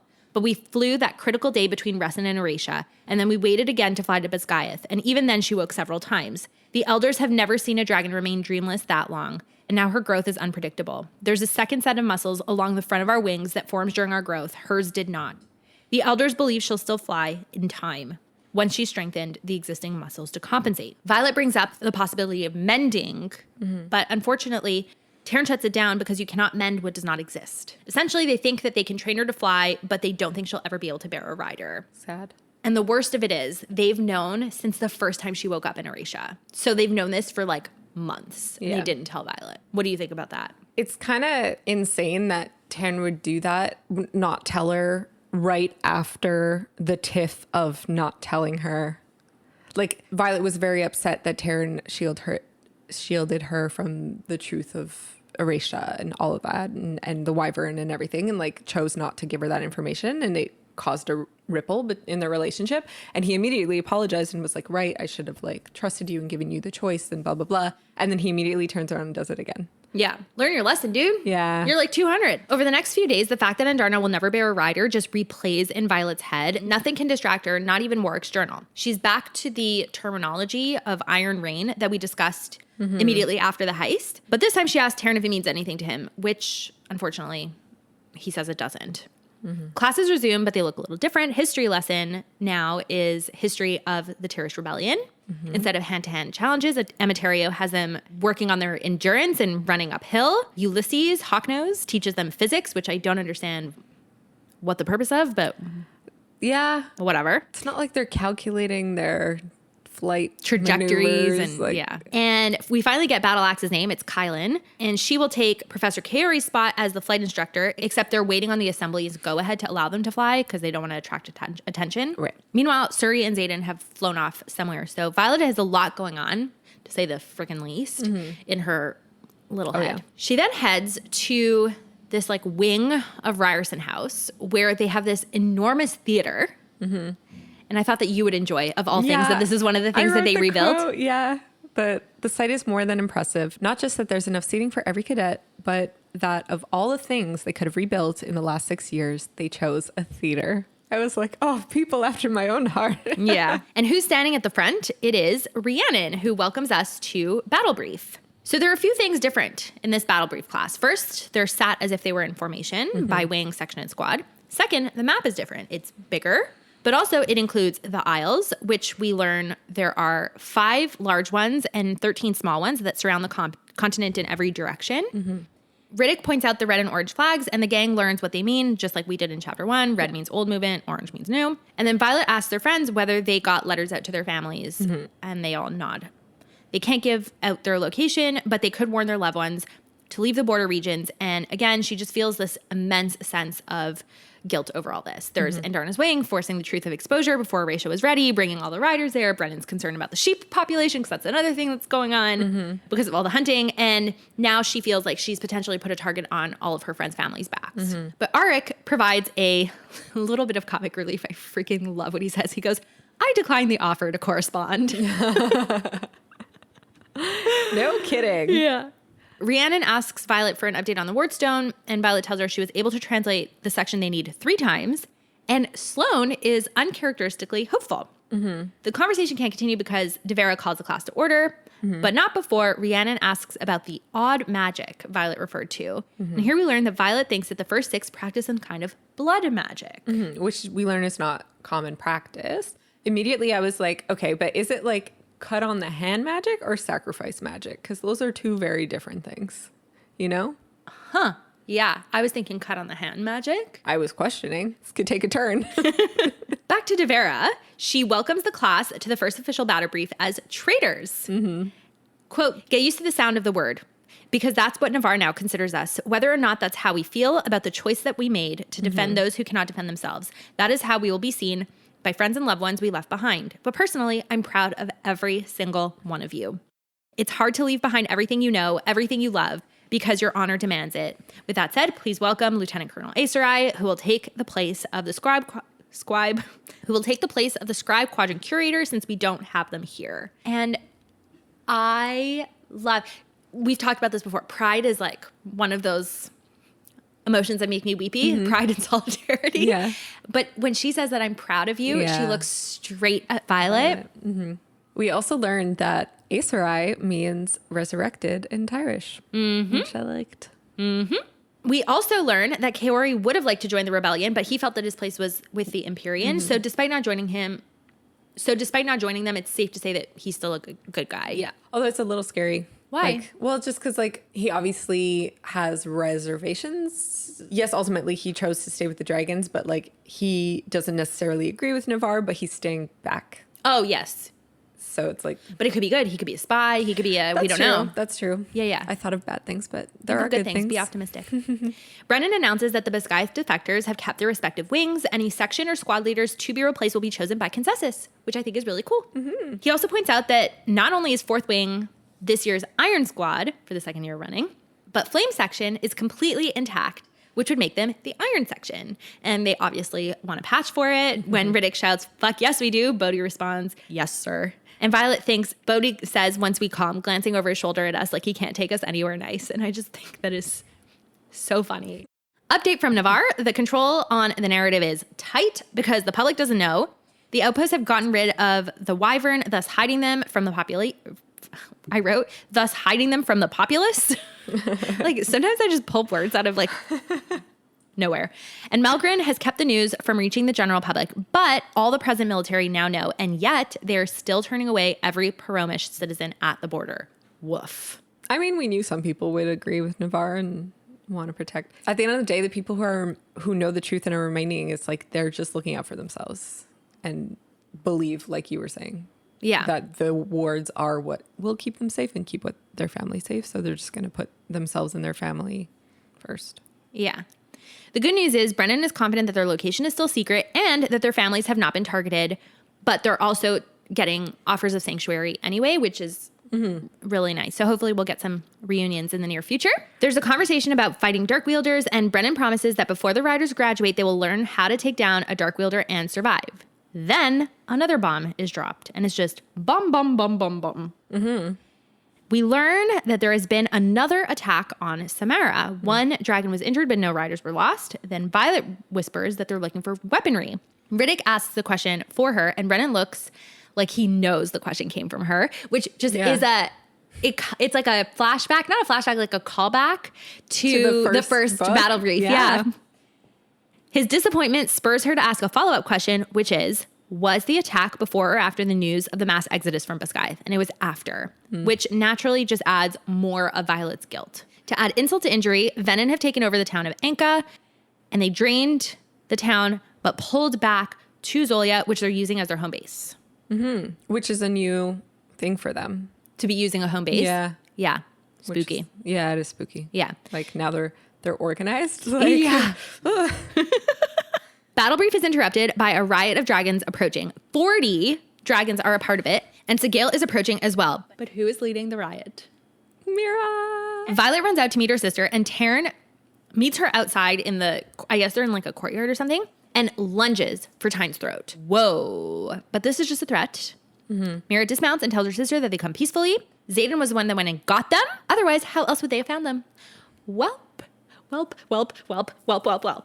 Xaden knew instinctively how important it would be to Violet to have her siblings together. Yeah. And went and got her friggin' sister. Super cute. Super cute. I'm a little confused about the knowing where to find them. Like everyone knows where Aretia is. They don't know that Aretia is being rebuilt. Right. They don't know that that's where the rebellion is like Congregating. Yeah. That's fair. The next thing out of her mouth is an apology. So good. Quote, I'm so sorry I didn't listen to what you were trying to tell me at Samara. I'm so sorry. I let you down, and I promise it won't happen again. You really stole half of Biscay's cadets and killed the vice commandant? Before she can move forward, though, Violet needs to know if her sister knew all along. She didn't. Not until Wyvern were dropped at the front gates of Samara, courtesy of Xaden, and Lilith told all the riders the truth. Apparently, Lilith gave them an hour to decide, and half of them decided to leave. But before the conversation could continue, Mira spots her brother. Yeah. And in the most comedically perfect move, he opens his arms ready for like a love-filled sibling reunion, only to get socked in the face. It's so funny. I love it. Me too. The perfect reunion. Yeah. Just before we jump to awards, General Sorrengail is going around telling everyone the truth and giving them the option to leave. Yeah. But what about her? Like, she's spreading the truth, which is already like a step, I guess, against Navarre in a way. But like, is she going to just stay? Yeah. Otherwise, she would have left with Violet and Xaden in the first place. She would have just abandoned her post. Like, she is loyal to Navarre. Why is she loyal to Navarre? Her kids are not there anymore. An excellent question. Alrighty then. Awards. What's your most romantic line? It's hard to leave behind everything you know, everything you love, because your honor demands it. It's beautiful. Mine is a lump in my throat makes it hard to breathe for a second. Dad would be proud of him. Yeah. Pride. Yeah. Funny? She makes a good point. Can you carry a luminary? That question insults me. Can you carry a luminary while insulted? Same. So it good. makes me laugh literally every time I read it. I've read it so many times So and it good. still makes me laugh. It's really good. It made me excited too to get more like sassy Andarna. Oh yeah. What's your spiciest line? It's sassy-ish in a way, I guess, but she draws back her fist and punches him straight in the face. Mine is speech isn't necessary when I can hear your thoughts. I'm no more broken than you are. Chapter 39. Beginning with a classic sibling fight, the mood changes quickly when Violet announces she's figured out how to raise wards. Then after an anticlimactic attempt, we're back to square one. Violet, needing a win, decides she's going to take matters into her own hands in regards to the luminary. The pre-chapter blurb again comes from the Journal of Warwick of Lucerys, translated by Cadet Violet Sorrengail. The blood of life of the 6 and the 1 combined and set the stone ablaze in an iron rain. That makes no sense. I've reread it 5 times, just trying to get it out of my mouth aloud. In reading that, I also had to read it a million times. I was like, what is this saying? I was just like, who's the 1? But then they say later, or they think it's the stone, but anyway. I'm not saying anything. The chapter opens with Brennan bleeding profusely and Violet yelling out to tell Riddick that she needs ice now. And it took me a second to remember that it's because it's his signet and he can just produce ice. Apparently Mira broke his nose. Good for her. She must have a really strong punch. Not that I'm surprised. Brennan doesn't want any intervention as he calls this, quote, a family matter. But Mira is not having it. According to her, the only family in the room is her and Violet. Low blow. Yeah. While all of this is happening and all of this fighting and I don't know, bad vibes, Violet is immediately brought back to her childhood, being on the sidelines of her siblings fighting. And as one of 3 kids, this is so familiar to me because in our family, there's always 2 against 1. This is why I don't want 3 kids. I need to have an even number because I don't want there to be someone left out. Anyway, but in my family, there isn't the one quiet one and 2 people fight. It's literally it's hot potato. It could be me and my sister against my brother, me and my brother against my sister, them against me. It's 3 big personalities. Right. But Mira won't let anything go. Brennan's you wouldn't understand. But she's understand what, asshole? We had to watch our mother become a shadow of herself. We had to watch our dad's heart give out of grief over you. Yeah, that was ouch. You and I have always related to Mira as an older sister, but I have to say, like, in this moment, I actually relate to her the most because she says, despite not agreeing with Lilith, she understands her perspective. And honestly, like, without sounding like I'm tooting my own horn, I actually feel like this is like my superpower in life. Like, in life, I can take myself out of a situation and see it from another person's perspective and like observe and analyze as if I'm not in it at all, if that makes sense. And I feel like that's what Mira's doing here. She's like, I don't agree with our mom. Like, I'm going to take how I feel about all of this out of the table, off the table. And I'm just going to see if I can understand like where she's coming from as a human being. Which is pretty spectacular. Yeah. Violet finally speaks up, ending the argument by yelling at both of her siblings. And Xaden is leaning against a doorway. Of course he is. Yeah. And he comments about how he always used to wish he had siblings. Theory time. I came across a theory that Bodhi and Xaden could be brothers. Okay, based on what?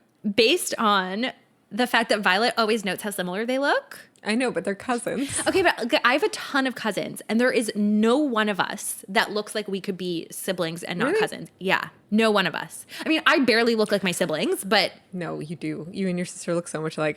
You always push back on this, but you guys look so much like sisters. Really? Yes. Okay, I don't see it. I feel like maybe we have similar mannerisms, which makes us look similar. But if you look at our individual features, like what features do we share? My sister has an afro. The hair doesn't matter. The first time that you posted a video of your sister singing on your story, I was like, holy shit, that's Myriam's sister. Really? And I had never seen her before. Interesting. Yes, you do have similar features. Okay. Well, out of my cousins, I could tell you we look nothing alike. Yeah. I don't know people where you see their cousins and you think they could be siblings. Yeah, I guess like looking at my cousins, like there's certain features sometimes and I'm like, oh yeah, like you could see certain features or certain, from certain angles. You're like, oh, they kind of look alike, but to say they look like siblings, maybe not, but related, yes. Mm-hmm. Yeah. But she always says like... They look so much alike. Yeah. Sometimes she even like not confuses, but like... Mistakes Bodhi for Xaden or something. Yeah. Interesting. The theorist also compares the descriptions of Xaden and Bodhi and then the descriptions of Serena and Kat and how Serena and Kat are siblings and they look so alike. So therefore, Bodhi and Xaden looking so alike must be siblings. Like that's basically the logic. Don't know if I agree, but sure. Listen, genetics are crazy. No, I know. I'm just doing my job, okay? Yeah, no, I love it. I'm the sieve of information and like keep funneling out whatever is. I just mix like 2 cooking implements, but anyway, like bring on the theories. I love it. Yeah, it's fun to get your reaction to things.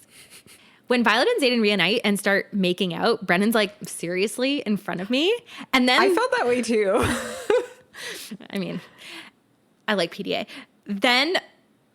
This is like key in like sibling fights, in my opinion. You just need a common enemy and like the fight is over because Mira forgets all of her anger at her brother and they just start commiserating over like what they're exposed to. Yeah. Quote, oh, this is tame for them. Wait until they decide to basically climb each other in a public place. You can't burn that shit out of your head. Trust me. So it's like 2 minutes ago, we were ripping each other's like faces off and then. Yeah. Which is the dynamic of siblings. Like I find. And I think we've talked a little bit about it before of like forgiveness in terms of siblings could be a wavering thing. Like it's not, I mean, in the end, yes, you should always apologize and everything. But like there's this weird line where you could like literally like say something mean and then next thing you're moving on and laughing. Like it's just a weird dynamic that siblings have. I know. Yeah.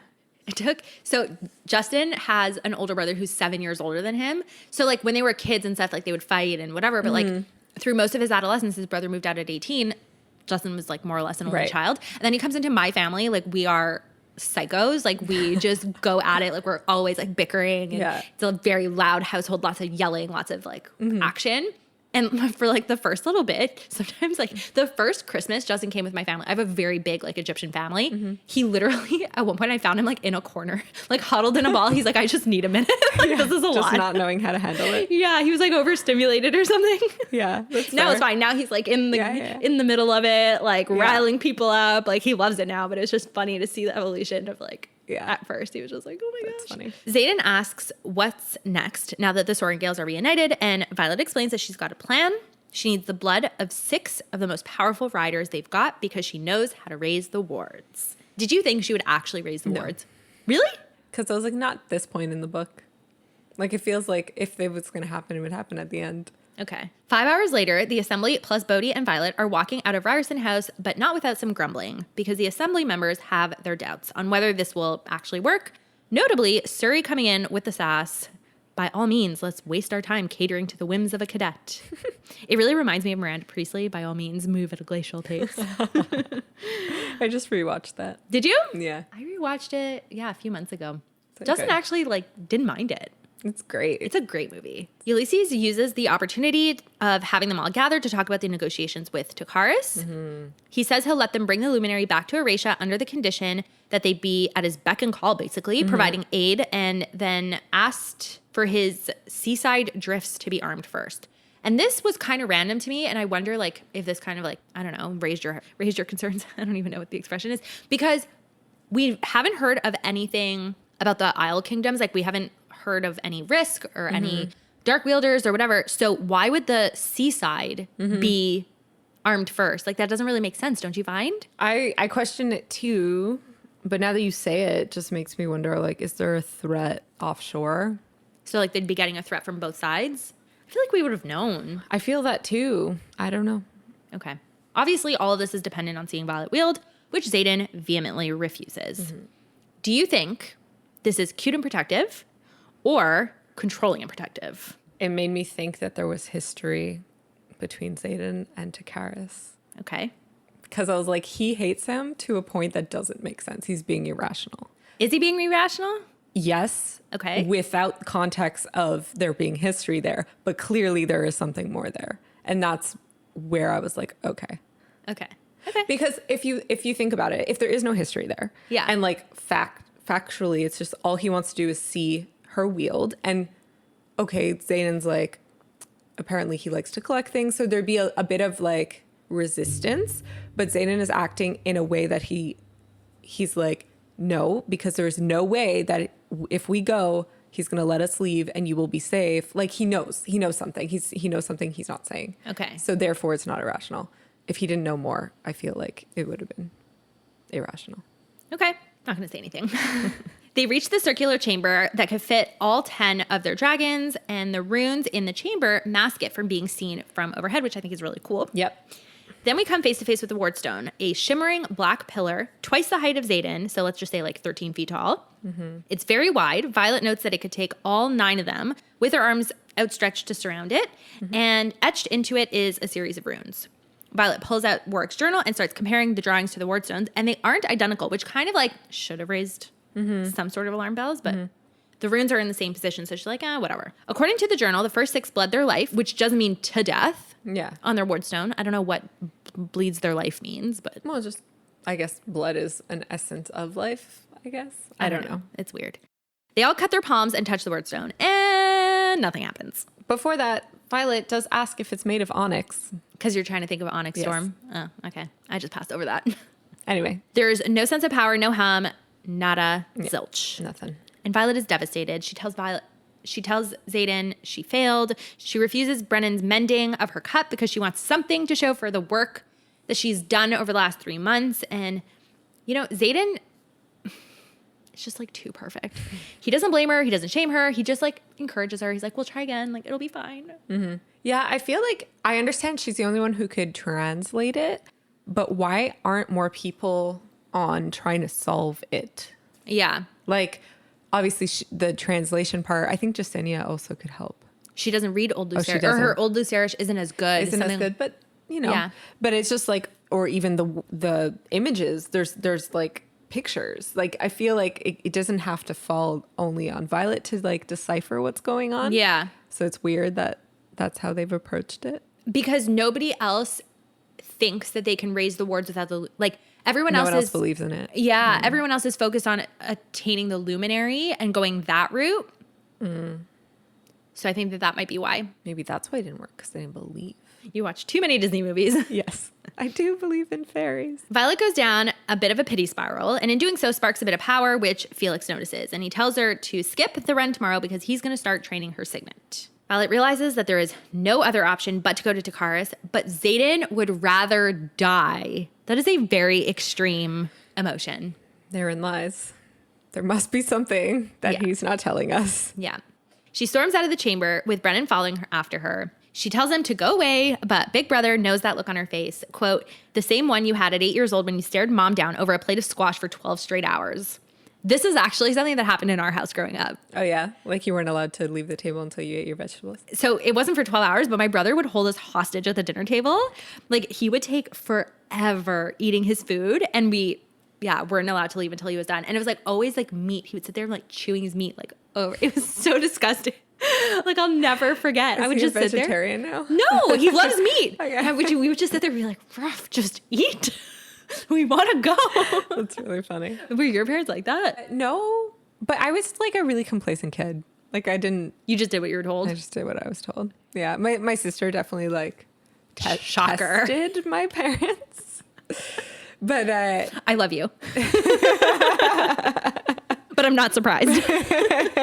I don't remember like being stuck. There was definitely like, oh no, you wanted dessert? Well, you're not going to get it if you don't eat your food. Like there was like those things. But yeah, I don't remember being held hostage at a table. Mostly my sister just like fell off her chair a lot.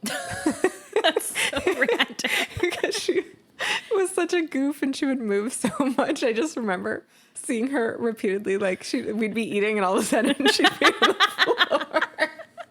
Sorry, I love you. She definitely kept growing up interesting. I love her. Brennan tells Violet, quote, I know that phase, Violet. When you dig in about something, you're more tenacious than all of us put together. So no, I won't be going away. And even though they haven't been in each other's lives for 6 years, some things just don't change. Yeah. And the chapter ends with Violet communicating something to her dragons and asking her siblings for help. Words.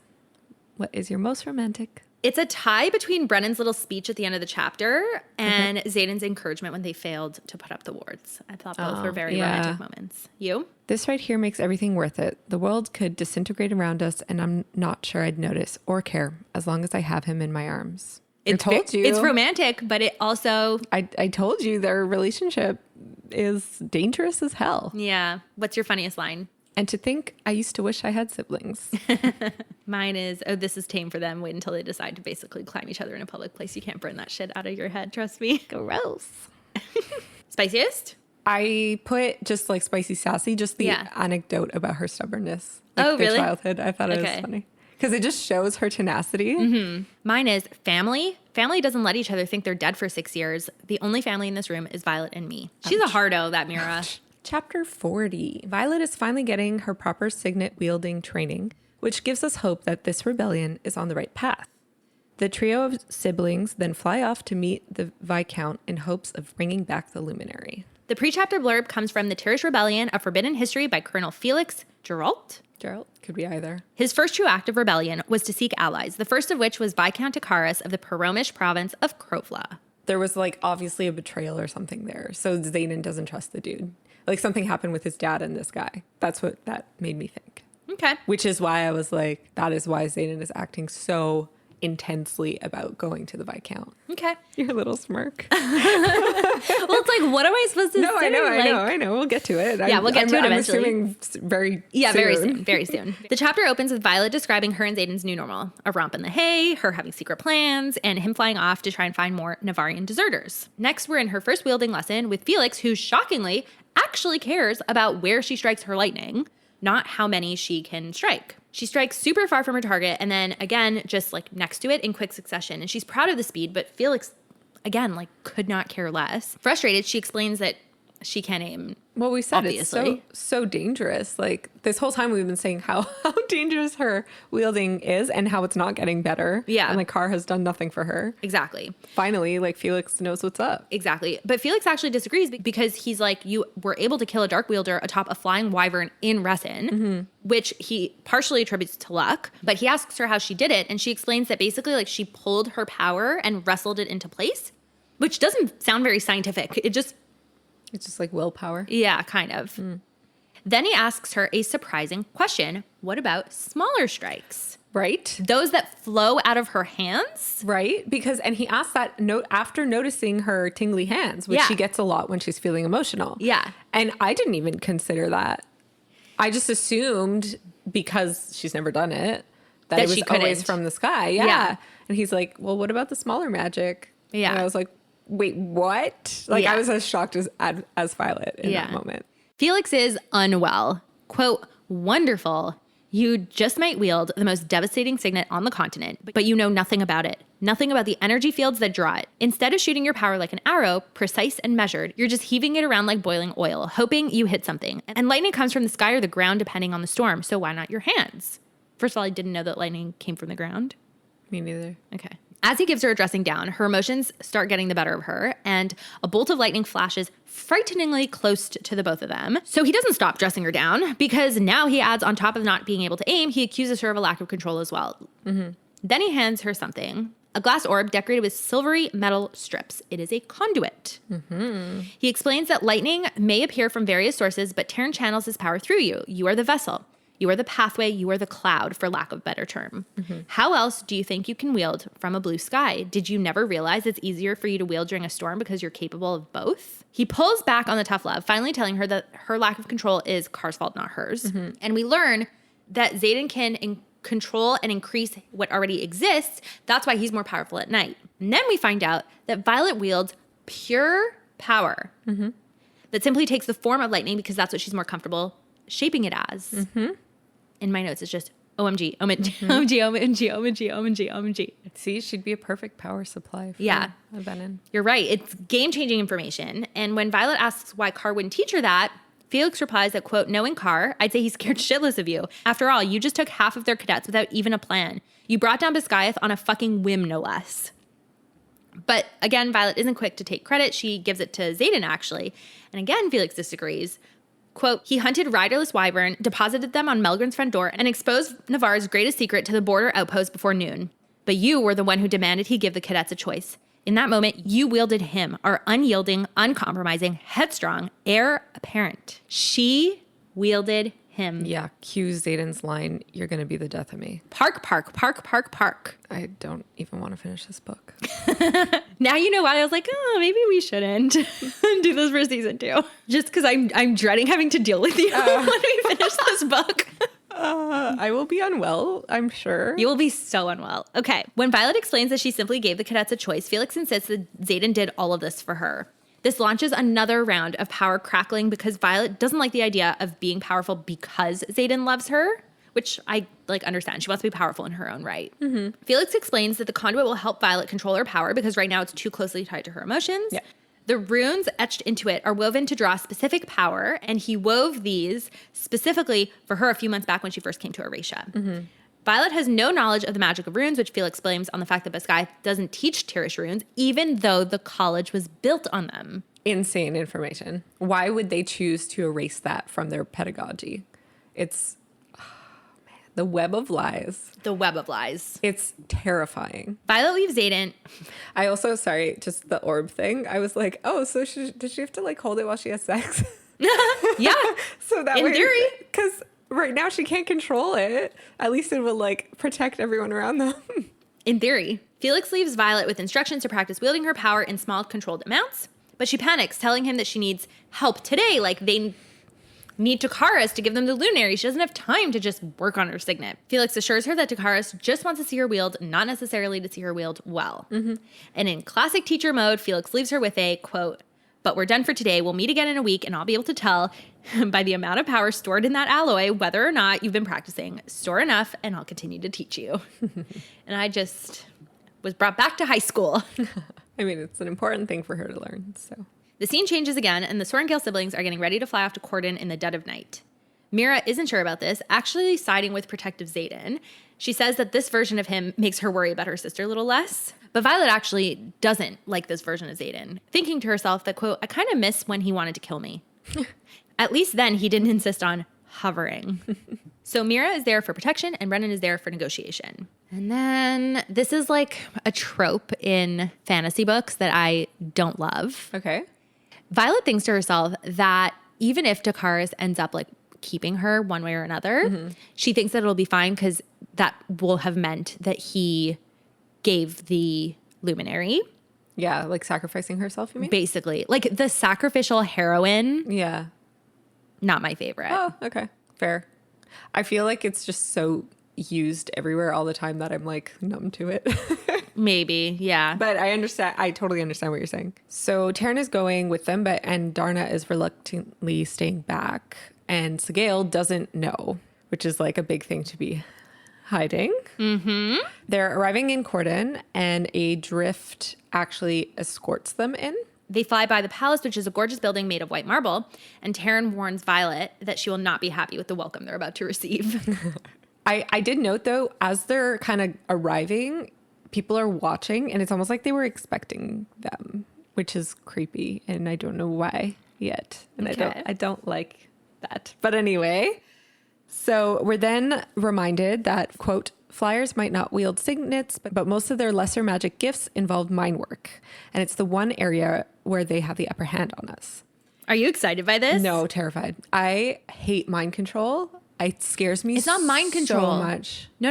It's mind signet. So like, It's not manipulating people's minds. well, some may, but others may have Like psychic? okay, I'm just gonna never Anyway, mind. okay. I'm not gonna say I anything. understood it as like mind work being like the ability to manipulate people's thoughts and minds. Okay. And that terrifies me. Okay. Brennan greets their welcome team in Kravlish, but the flyer quickly switches to the common tongue, and I immediately thought of like when you're traveling and you're trying your hand at like the language in the country, And and they're then just like, no. and they switch back to English right away. Yeah. When Brennan comments on the fact that the flyer speaks Navarian, another flyer responds, quote, of course, not every kingdom thinks theirs is the only language that should be spoken. So now Love I'm it. just like, great point. But like he made an effort to like speak in your language. Yeah. Yeah. But it also, I think it just like, that line is there to show the difference of For the sure. Navarian versus Paromish views, which I liked. Yeah. So A third flyer demands truth as a rite of passage. love it. Violet is destabilized. This is the second time in a span of 5 minutes where her ignorance is on display. So this is an example of mind work, being able to tell if someone's like saying the truth or not. Like it's not necessarily mind control. Okay. It's like a mind signet. Okay, cool. Yeah, so we discover, this guy's a truth sayer, which is like, oh, some powers might be the same. So it's just like interesting to see like, but where is the line drawn between like what flyers are able to do versus dragons and like the difference in their powers. And we just don't know much about them yet. So Yeah. already it's just interesting to see that they have a similar power. Violet talks about being at a disadvantage because the Navarian text had no info on the Paromish or the flyers. Which, like, for someone like Violet, who likes to do her research and knowing, like, she's just so out of her element, which I thought was interesting. Mm-hmm. And then they share the truths. Violet's truth is that she is here to wield lightning to ask the Viscount for help. Mm-hmm. Brandon's truth is that he's there to negotiate the luminary. And Mira threatens if anyone hurts Violet, she will gut them all. Yep. And I just love how it shows the difference in personalities for all three of them. I was just like, yep, that sums it up. Yeah, I love it. I love it. It was so perfect. The flyers seem satisfied by their truths, and they move out of the way to reveal a figure dressed entirely in black. Quote, his jaw flexes, his hands curl at his sides. Cute Arthur meme. And his beautiful face, well, he hasn't looked at me with that much anger since discovering my last name at Parapet. Back when he wanted to kill me. Guess I should be careful what I ask for because I am so fucked. And he says, you aren't where I left you, Violence. I love angry Zayden. Yeah. But I'm like, okay, so did he go to try to negotiate the luminary without Violet's involvement? What's his game plan? You'll find out next week. Is like Takaris his uncle or something? Awards. What's your most romantic line? He did it for you, Felix says softly. The wyvern, the exposure, breaching the scythe, stealing half its riders, all for you. Yeah, I picked the exact same one. What's your funniest? Try again, and this time, let's try the revolutionary tactic of aiming, shall we? Mine from the same scene. You're slated to be the most powerful rider of your year, perhaps your entire generation, and yet you are just a glorified light show. That's my spiciest line. Oh! What's your spiciest line? Make one wrong move towards my sister and I'll gut you like a fish. It's a good one. Anyway, that concludes our longest episode ever. Yeah. Thank you for bearing with us. Yeah, I hope it was entertaining. Next week, please read chapters 41 to 45. Thank you so much for listening. Please rate this podcast and leave us a review. It'll help other people find us. If you are interested in supporting our podcast, we have our Amazon storefront that we're constantly adding things to. We've got books, we've got our favorite things, and so much more. And we also still have the code with Smoke Show, BBB15. You can follow us on Instagram at Book Bound Pod and on TikTok at Book Bound Besties. Please tag us in your reaction videos if you're following along with us, and share the episodes that you're listening to, because that way it'll just Help spread the word. Exactly. Totally. Also, if you come across any fun theories, please, please, please send them to us. Yeah. Just label in the DM, like, Elyse do not open or something like that, so that we don't spoil it for her. Yeah. Or you can send us an email at bookboundpod@gmail.com. And again, just put in the subject. Elyse do not read. It's been working really well. And basically Myriam vets everything we receive. And then I tell her which DMs she can go and read. And on that note, let's get to reading.